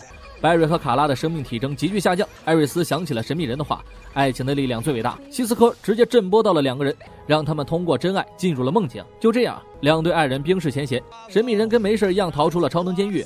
玩的这场游戏就是为了证明世界上还是有真爱的。他能看到世间万物，他相信爱不但可以拯救自己，还可以拯救别人。游戏结束后，神秘人一边唱跳 rap 一边消失在了世人面前。这一刻让拜瑞想通了和艾瑞斯的未来，他对着艾瑞斯唱了一首情歌，这首歌包含了拜瑞对他所有的感情。掏出婚戒不关乎萨维塔，从心底向艾瑞斯正式求了婚。团队也在为着2个月后萨维塔刺杀事件做着重组的准备。目前来看，没有萨维塔的任何线索。同时，一名来自64世纪的未来罪犯来到了现在的时间线，他凭借着数百年后的技术以及植入人体的纳米科技，成为了顶级罪犯。在现场，拜瑞找不到任何蛛丝马迹，而这位罪犯又转战了其他地方。拜瑞赶到后，他已经偷走了需要的东西。他来自几百年之后，也自然知道拜瑞的身份以及萨维塔杀害艾瑞斯后的事情，当然也包括萨维塔的真实身份。罪犯施了几个小伎俩，就把拜瑞耍得团团转。吉普赛突然打开了缺口赶了过来，却被对方甩出了无数张扑克板阻碍了视线。拜瑞冲过去时，他已经逃之夭夭。罪犯叫咒语，体内的纳米技术让他成为了超人类般的存在。咒语是吉普赛所属组织中在逃的头号通缉犯，他横跨各种宇宙盗窃科技产物，吉普赛必须尽快把他抓回地球19接受审判。但拜瑞现在满脑子都想着另外一件事，就是找咒语问出萨维塔的身份，这也是眼下唯一的线索。希斯科定位到了咒语的位置，拜瑞和沃利外加希斯科、吉普赛4个人同时围剿了他。然而这是个全息投影，主脸还在实验室调查关于纳米的线索。咒语突然传送到了实验室，一挥手把乔的背枪变成了滋水枪，随手一抬就打翻了在场所有人，科技完全碾压了现代。拜瑞收到凯瑟琳的报警后，瞬间给咒语铐上了抑制手铐，眼看着被抓了，马上就用萨维塔的秘密交换自由。犹豫了片刻，拜瑞把他关进了超能监狱。吉普赛给拜瑞一点时间，让他问出自己需要的，完事后马上带回去处死咒语。反而这种时候，咒语不想告诉拜瑞了，除非让他脱离吉普赛的掌控。吉普赛一心想让咒语付出代价，是因为咒语曾杀害了他最亲近的人。拜瑞还在犹豫该不该放走咒语，他是拜瑞打败萨维塔最大的机会。艾瑞斯其实不同意放走咒语，比起其他人，他更相信拜瑞才是拯救自己的人。乔根本不用考虑这么多，扛起枪就走到了咒语面前。为了救女儿，他可以违背警察的职责放走罪犯。乔如此坦诚地和他交易，咒语已经准备告诉他萨维塔的真实身份了。打开门的一瞬间，吉普赛暴躁地冲了过来，咒语立刻选择了逃跑。他偷走了斯旺曾经留下的科技。乔和凯瑟琳等人追了上去，全部被咒语炸伤。凯瑟琳被刺穿了腹部，内脏充斥着大面积的弹片，生命垂危只剩下唯一的办法，摘下项链让他成为冰霜杀手。凯瑟琳宁死也不会变成冰霜杀手，他打算自己给自己做手术。吉普赛因此和乔大吵一架，最终他把曾经的事情告诉了希斯科。多年前自己的搭档兼爱人死在了咒语的手上，为了复仇，吉普赛等了3年，却在几分钟前失去了最后的机会。另一边，凯瑟琳指挥着朱莉安取出弹片，手术难度系数极高。朱莉安取出最后一片弹片后，凯瑟琳昏睡了过去。吉普赛也查出了咒语偷走科技产物的原因，打造一台时光机，一台能让他跨越43世纪的时光机。这些零件恰好和2年前送走斯旺时用的材料一模一样。现在要放下恩怨，协助吉普赛抓住咒语。白瑞和沃利阻挡在虫洞门前，追击咒语，防止他穿过虫洞。希斯科和吉普赛联手攻击时光机，沃利被击飞后，白瑞成了唯一一个能够追上他的人。就在咒语穿越虫洞的前1秒，白瑞穿进时光机抓住了咒语。为了正义，白瑞放弃了唯一一个知道萨维塔身份的机会。像他一样难受的还有乔和实验室里的所有伙伴。送走咒语前，白瑞希望他能忏悔自己的罪孽。咒语却留下一句话：比起斯旺和迪沃，萨维塔将会是伤害你最深的对手。白瑞想到了一个办法，对手们总是快自己一步，全部都是因为他们来自未来，他们经历过现在的一切。这个办法就是白瑞穿越到未来，去看看未来的自己有什么办法。凯瑟琳慢慢醒了过来，这段时间朱莉安一直陪在他身边，希斯科也在悉心照顾着自己最后的朋友。HR 出门浪了一集，回到了实验室，突然间凯瑟琳开始抽搐，几秒钟后停止了心跳，三人赶快开始心脏复苏，用尽所有办法，凯瑟琳都没法睁开眼睛。凯瑟琳离开了他们，不想接受现实的朱莉安直接扯下了他的项链，瞬息间一股寒气席卷了整个屋子，凯瑟琳彻底成为了冰霜杀手。另一边，艾瑞斯严肃地告诉白瑞，如果未来自己真的死了，一定要陪在乔的身边，一定不要抛弃他。接到消息，白瑞赶回了实验室，冰霜杀手正在疯狂袭击希斯科等人。白瑞过来后一脸懵逼想要劝回凯瑟琳善良的一面，却毫无卵用。未来的另一件事实现了，看着事情变得越来越糟糕，白瑞现在就决定穿越去未来找答案。对于白瑞来说，他可以在未来停留很长时间，对于现实来说，白瑞仅仅只会消失几秒钟。沃利帮助白瑞提速，以此帮助白瑞冲破时空前往未来。和穿越到过去的方式不一样，白瑞此行将会达到一个未知的世界。2024年，白瑞来到了现在时间线的8年后，刚落地就遭到了迪伦和山姆的袭击。8年后的城市杂乱无章，白瑞选择先撤离战场，来到自己和艾瑞斯的家，里面残破不堪。艾瑞斯早就在4年前被萨维塔杀害，很久没有人居住过。未来的希斯科找到了白瑞，希斯科变得颓废，而且一眼就看出了白瑞是来自过去。根据白瑞战俘的设计，希斯科一下就猜到了白瑞来自萨维塔所在的时间。白瑞必须找到未来的自己，问个究竟。未来发生了翻天覆地的变化，实验室倒闭，凯瑟琳变成冰霜杀手后再也没回来。HR 和朱莉安全部都离开了团队，未来的白瑞留起了长发，看来未来对他造成了巨大的折磨。未来的白瑞一眼便看出白瑞来自艾瑞斯去世之前。未来白瑞也不想提供任何情报，因为他也不知道关于萨维塔的真正答案。他只告诉白瑞多陪陪艾瑞斯，得不到线索，白瑞就准备回到过去。希斯科依依不舍这个带着希望的朋友，可白瑞却怎么也无法打开缺口。短时间内他没办法再回到过去了。希斯科在和冰霜杀手的大战中失去了双手，没有手就无法释放震波。闪电侠小队四分五裂，希斯科无比期待白瑞能够给这个世界带来新的希望。他带着白瑞找到了朱莉安，朱莉安一直负责看守监狱里的凯瑟琳，这是朱莉安唯一可以陪伴凯瑟琳的方式。所有人对未来的白瑞都充满了意见，似乎小队解散和未来的白瑞息息相关。凯瑟琳也看出来白瑞来自过去，在他成为冰霜杀手后，就开始和萨维塔合作。冰霜杀手是唯一一个知道萨维塔真正面目的人，但他却不想说，因为萨维塔给了他白瑞给不了的东西。冰霜杀手只告诉白瑞，等你发觉真相之后，肯定会大吃一惊。白瑞和希斯科又找到了沃利，沃利彻底变成了呆子，目中无神。艾瑞斯死的当晚，沃利愤怒地跑去找萨维塔复仇。第二天，乔发现了沃利倒在地上，脊椎完全粉碎。没有人知道当晚沃利经历了什么。白瑞又找到了乔，乔跪在女儿坟前一言不发。白瑞来了，甚至连头都没回。他以为来者是未来的白瑞。乔告诉白瑞，艾瑞斯死后，你抛弃了我们，在我最需要你的时候，我最后的儿子也选择了离开。乔独自一人承受了4年的痛苦。白瑞这次彻底愤怒了，他找到未来的自己，怒斥他为什么要抛弃乔，明明答应了艾瑞斯，为什么食言。未来的白瑞被戳中痛处后也开始暴走，他说自己为了打败萨维塔，拯救艾瑞斯，做了任何能做的事情，甚至创造了一群时间残留。但这些时间残留的闪电侠几乎被萨维塔杀了个精光，只活下来一个。艾瑞斯死后敲碎了白瑞的心，这些年来闪电侠已经消失在了世人面前，失去了艾瑞斯，失去了沃利，失去了凯瑟琳。4年后才把萨维塔封印在了神速力之中，但一切都晚了。白瑞忍受不了未来的自己，他必须选择立刻回到过去，改变现在发生的一切。希斯科想让他留下来，带给大家希望，所以在白瑞穿越时动了手脚，但现在他放弃了，白瑞早晚都会抛弃他们。白瑞最终决定留下来，给自己最好的哥们儿带来生活的希望。他们召集了整个团队， HR 正忙着跟群迷妹朗读自己的小说，突然被拉到了实验室。白瑞说不管发生什么，自己都不会抛弃朋友第二次。也就在此时，山姆和迪伦开始犯罪，闪电侠小队重新集结。离别了4年却依旧默契十足。HR 翻箱倒柜掏出了自己最爱的鼓槌，Barry被迪伦的能力整得头晕目眩，可这群罪犯也学会了进步，两个人的组合技让 Barry 处在一个镜像的颠倒世界。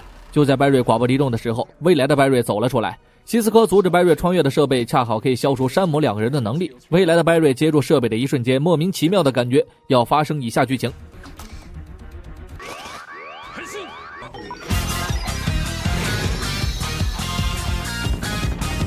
未来的 Barry 穿着未来的战服赶来支援，很快就把山姆夫妇抓了起来。闪电侠重新给城市带来了希望， Barry 不但给人们带来了希望，还让未来的 Barry 认识到了错误。未来的 Barry 决定自己维持这个大家庭。送 Barry 回到过去前，他说出了一个线索：艾瑞斯死后，一位叫做崔西的博士帮他打造了一个封印萨维塔的仪器。如果 Barry 能够提前找到他，并且帮助他提早4年研发仪器，便可以战胜萨维塔。如果不行，就多陪陪艾瑞斯。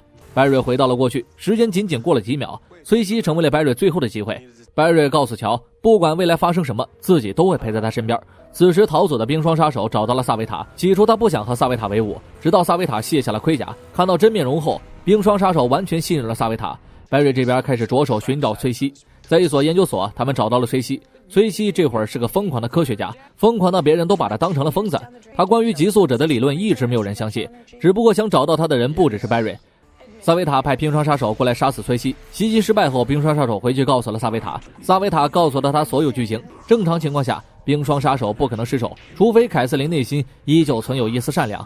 HR 找到了崔西，借助希斯科开始向崔西套话。崔西发现极速者在奔跑时产生的闪电其实来自另外一个空间，他并不知道神速力这个概念，但他想到一种方式操控神速力，只不过现在还没有得到实践。此时凯瑟琳又一次杀上了门，提前埋伏好的 Barry 等人直接赶了过来。冰霜杀手习得了酷冰侠的溜冰技术，Barry 一路追着在空中滑冰的冰霜杀手，只为了给 HR 拖延时间带走崔西。为了不伤害到凯瑟琳， Barry 迟迟没有出手。希斯科也因为担心自己会失手杀死凯瑟琳而错过了最佳时机。Barry 不但为希斯科挡下了一击，还被冰霜杀手刺穿了小腿，但崔西总归是平安的逃到了实验室。Barry 把未来的事情告诉了崔西，短时间接受不了这么多信息量，崔西选择了离开。现在离开反而会给冰霜杀手制造机会。HR 根据未来 Barry 留下的线索找到了一些蛛丝马迹，他找到了坐在伽利略石碑前的崔西。鼓舞士气催动人心这件事儿是 HR 的超能力。另一边，乔和塞西尔有了些矛盾。塞西尔并不知道闪电侠就是 Barry， 乔为了隐瞒这个秘密只能暂时分手。何况现在乔满脑子都是救女儿，冰霜杀手抓住了这个机会绑架了塞西尔，1小时后用崔西来换塞西尔，手心手背都是肉，两个人他们都不能放弃。Barry 制定了计划，赶到了冰霜杀手面前，可这些对于萨维塔来说就如同故技重施。冰霜杀手直接按照剧本走就可以打败 Barry， 甚至连对话内容都一字不差地告诉了冰霜杀手。Barry 为了保护乔被冻伤，希斯科尽管不情愿，但还是要和凯瑟琳展开大战。这次希斯科的放手一搏，成功打败了冰霜杀手。正当希斯科准备把冰霜杀手带回去时，萨维塔亲自来到现场带走了冰霜杀手。在冰霜杀手晕倒的时候，希斯科提取了血液，这足以让朱莉安研究救回凯瑟琳的血清。另一边，崔西有了第一个突破口，他猜测萨维塔之所以能够跑那么快，和他的盔甲一定有着密切的关联。说不定他的盔甲能够抵消身体周围的电荷，只需要发明一个可以利用萨维塔盔甲周围电荷的设备，那么萨维塔就会变成一个只剩静电的人。乔和塞西尔重归于好，并且打算告诉他所有的事情。回到家就看到自己的3个孩子温馨的还看着电视。Barry 距离真相也越来越近，萨维塔知道 Barry 要说的每句话，要做的每一件事，这让 Barry 想到了一个荒唐的答案。Barry 独自跑了出去，而萨维塔已经等候多时。Barry 猜测萨维塔正是 Barry 自己，或者说是自己的时间残留，所以他才会如此了解自己，了解他们所有人。他知道 Barry 所有的想法，不仅仅因为他来自未来，而这是因为这都是萨维塔自己的亲身经历。萨维塔卸下了盔甲，走出盔甲的人正是 Barry， 是未来的闪电侠。当年 Barry 为了打败 Zoom 牺牲了自己的时间残留，而未来的 Barry 为了打败萨维塔创造了一群时间残留，这群时间残留全部被萨维塔杀害，只活下来一个，就是萨维塔本尊。所有人都没有把时间残留当成真正的 Barry， 排挤和歧视让这个时间残留黑化成了萨维塔，这就是穿越时间的结果。 Barry 想要趁着萨维塔没有进入盔甲前下手，但他小看了盔甲的智能。萨维塔重回盔甲离开了战场，当所有人都知道来龙去脉后，瞬间想通了所有事儿。冰霜杀手会完全信任他。明日传奇也收到几十年后的 Barry 发来的讯息，不要相信现在的 Barry， 萨维塔的诞生成为了死循环，未来的 Barry 创造时间残留，时间残留变成萨维塔，萨维塔杀死艾瑞斯，未来的 Barry 又创造时间残留，两个人的关系就像是鸡生蛋，蛋生鸡。既然萨维塔拥有和白瑞同步的记忆，那么只要让白瑞不再产生新的记忆，就可以走在萨维塔前面。结果这设备直接导致白瑞忘记了所有事儿。白瑞还以为这群人偷走了自己的肾，沃利说自己是白瑞的兄弟，甚至让白瑞怀疑起了自己的肤色。为了保险起见，大家一致决定不要再给白瑞洗脑。不巧的是，这会儿警局需要白瑞，就算演戏，乔也只能带着白瑞走一趟。崔西这边的工作有了进展 ，HR 每天鼓舞他，给他提供灵感，难免日久生情。白瑞这边需要他到法庭上作证，否则罪犯就很有可能被无罪释放。可现在别说作证啊，白瑞连所有人的名字都记不清。不过这种状态的白瑞很开心，没有烦恼，不用再当闪电侠。另一边不出意料，萨维塔也忘记了冰霜杀手是谁。不过艾瑞斯尝试告诉白瑞所有事，看看有没有机会找回回忆。反而白瑞更像是一个傻憨憨。艾瑞斯甚至想让白瑞永远这样活下去。上次见到白瑞这么高兴，已经不知道是什么时候了。但白瑞还是得出庭作证，大家提前给白瑞做好了提词器。朱莉安坐在陪审席给白瑞打着配合，白瑞已经紧张到满头大汗，汗水让提词器出现了短路，没有了帮助。白瑞根本不知道该跟法官说什么。纵火犯被无罪释放，白瑞虽然失忆，但是不傻，他知道自己造成了大麻烦。虽然自己很想帮忙，但是心有余而力不足。也就在这会儿，白瑞发现自己拥有超快的速度。另一边，冰霜杀手追到了实验室，因为白瑞失忆导致萨维塔失忆，萨维塔失忆导致了沃利失去了速度，这会影响到冰霜杀手和萨维塔的交易。冰霜杀手过来帮助白瑞恢复记忆，但这是个双刃剑，如果白瑞恢复了记忆，萨维塔也会；如果不恢复，城市就少了2个闪电侠。凯瑟琳毕竟是拥有双博士学位的人，在医学方面10个希斯科也比不上。希斯科开始打感情牌，想通过回忆让凯瑟琳重新回到实验室。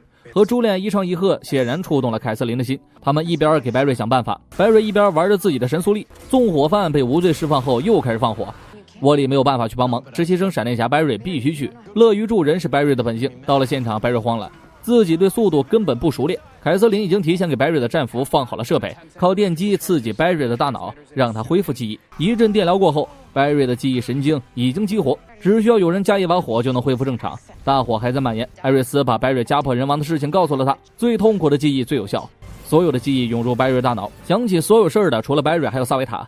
沃利恢复了速度，赶来帮助老哥灭火。闪电兄弟把纵火犯送进了监狱，看到白瑞恢复了记忆，凯瑟琳默默地选择了离开。大伙追上去想挽留他，朱莉安发誓自己会做出解药。凯瑟琳不领情的扭头就走，却又一瞬间陷入了纠结。HR 和崔西终于有了突破性进展。好消息是神速力大炮已经完成了，只差一个足够大号的能量源供能。坏消息是他们找不到那么大的能量源。距离艾瑞斯的死只剩24个小时了，仍然没有任何能量源的线索。艾瑞斯悄悄在白瑞不在家的时候录下了遗言。终于在几个小时后，希斯科找到了能量源，就被放在了天眼会。白瑞立马找到莱拉想要借一下，之前说过闪点导致莱拉和迪哥的女儿变成了儿子，莱拉一直对这件事耿耿于怀，所以他这次不想帮助白瑞。这个能量源就从支配者的飞船上拿到的，一是因为太危险不能交给白瑞，二是因为莱拉不相信他。为了艾瑞斯，白瑞决定去偷走设备，但天眼会可不是说进就进的，层层陷阱，还拥有一个超大抑制器，只要进入大楼就没办法使用超能力，想要不依靠超能力进去根本不可能，除非得到一个人的帮助。白瑞穿越到了1892年的西伯利亚，找到了还没有牺牲的斯纳特。斯纳特假装自己不想帮忙，就被套出了白瑞的实话。斯纳特只有一个条件，按他的规矩来。冰霜杀手回到了萨维塔身边，他试图让萨维塔良心发现，但这根本不起任何作用。萨维塔的心连着血管都是黑色的，而白瑞刚刚时间旅行找到斯纳特帮忙的记忆也同步到了萨维塔的大脑中，这给萨维塔提前预防的准备。斯纳特这边部署着盗窃计划，他秉承一个观念，制定计划，执行计划，计划失败随机应变，总而言之就是见机行事。斯纳特外加一个条件，婚宴上别让自己太孤独。在自己拿到手之前，白瑞要让乔带着艾瑞斯离开，逃到什么地方不能告诉自己，防止萨维塔知道。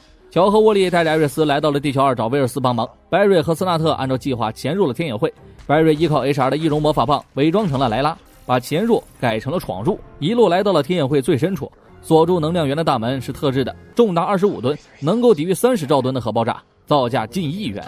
希斯科一筹莫展的时候，斯纳特就已经开了锁。偷东西方面，没有人比斯纳特专业。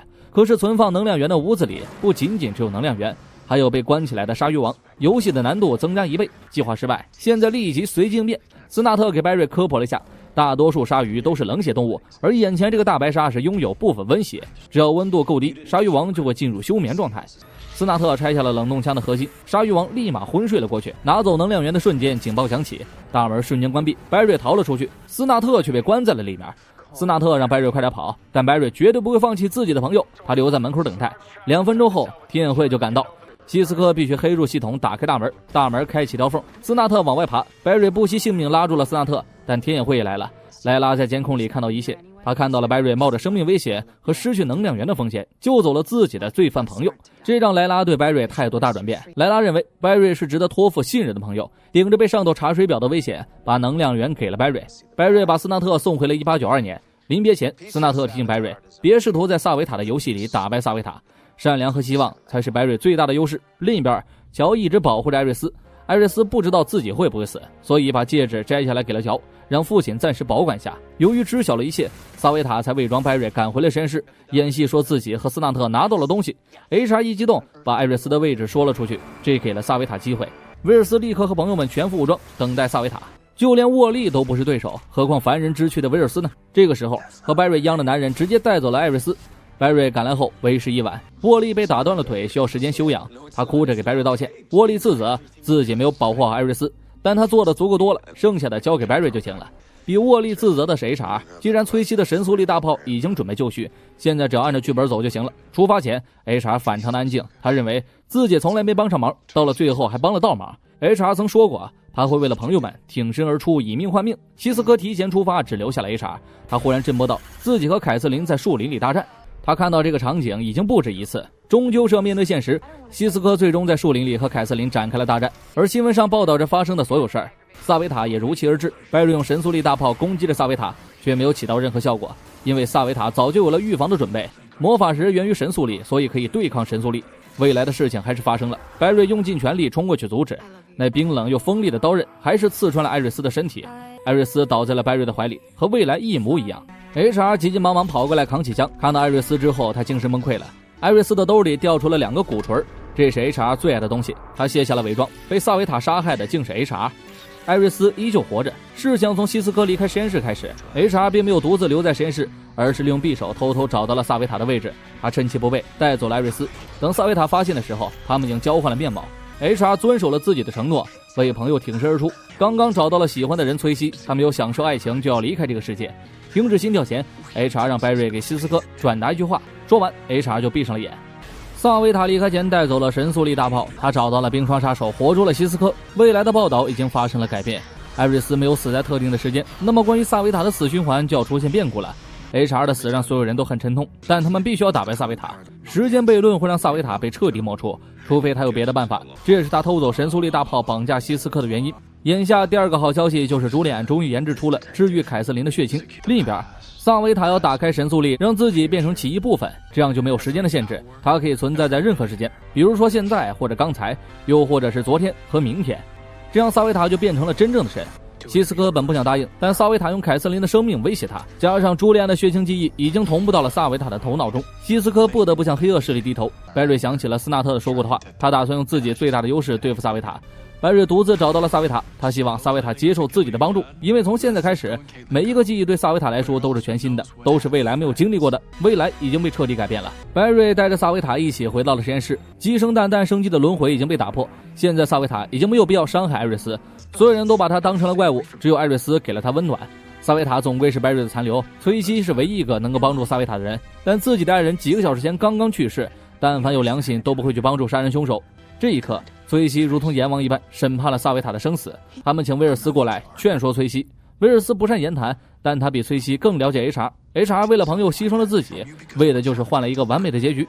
萨维塔看到了曾经导致白瑞失忆的仪器，他说这个是未来闪电侠小队击败敌沃的关键。这个名字不但咒语说过，就连萨维塔也说过，这让白瑞摸不着头脑。萨维塔不知道自己以后的生活怎么规划，如果白瑞真的救了自己的话，那自己应该如何存在？当然，他根本不想活在白瑞的阴影之下。魔法石发生了波动，沃利带走了所有人。爆炸的瞬间，白瑞救走了艾瑞斯。这场爆炸如同萨维塔的计划，彻底打开了神速力。从头到尾，他就没打算洗白。西斯科这边还在尝试着拉拢冰霜杀手。萨维塔计划得逞后，打算杀人灭口。吉普赛突然出现，救走了西斯科。在平行宇宙里，他就感知到了西斯科有危险，这一次是特意过来帮忙的。2个人依然心灵相通。萨维塔打开了神速力，僵尸洞出来维持治安，被冰霜杀手直接冻成了冰渣。一切都按照萨维塔的 B 计划实施，他正在慢慢的变成无视时间的神。但他忘记了一件事儿，劫还在神速力之中。希斯科显然没有按照计划改造大炮，而是利用大炮把劫带了出来。这次萨维塔已经失去了唯一的一次机会，3个急速者同时追向了他。希斯科夫妇对抗冰刷杀手，只不过希斯科早有准备，他把血型丢在了凯瑟琳面前，让他自己决定。萨维塔突然抓住了希斯科，想让他付出代价，但凯瑟琳不可能让希斯科出事。此时距离萨维塔被时间抹除还剩几分钟，他打算利用这几分钟杀死白瑞所有的家人。这一次白瑞直接穿过了盔甲，把萨维塔赶了出来。没有盔甲的萨维塔只是一个普通的急速者，白瑞伸出匕首，打算彻底杀死萨维塔。善良最终让白瑞停下了手，他彻底摧毁了萨维塔的盔甲。萨维塔只能静静地等待几分钟后到来的死亡。临死前还打算把白瑞拖下水。艾瑞斯一枪击中了萨维塔，时间抹除了萨维塔。这就是因果关系。大家为 HR 举办了隆重的葬礼，白瑞把 HR 的话转告给了希斯科。HR 说：“我投1块钱4个，嘿嘿。” HR 说是希斯科给了他力量，是希斯科改变了他的观念。这件事希斯科和威尔斯他们断不开的联系。凯瑟琳偷偷来到了葬礼，但他并没有使用血清，他已经脱胎换骨。凯瑟琳和冰霜杀手变成了共同的存在。夜晚，神速力发生暴乱，实验室一片狼藉，产生了6.6级地震的威力。神速力有自己的规则，如果被封印的人逃了出来，神速力就会变得不稳定，劫逃了出来，后果就是神速力控制不住，对地球释放自己的力量。唯一的办法就是有1名急速者进去承受一线。白瑞知道这个人必须是自己，这都是自己欠下的债。他把城市交给了弟弟沃利还有威尔斯。神速力中如同炼狱，白瑞这一去可能就再也回不来了。就像杰说的，马拉松有终点。白瑞拯救了太多的生命，临走前白瑞让艾瑞斯继续前行，好好活着。说完，诺拉就把儿子接回了神速力，神速力也消失在了城市上空。我是瓜皮儿，感谢大家的收看，闪电侠第3季完。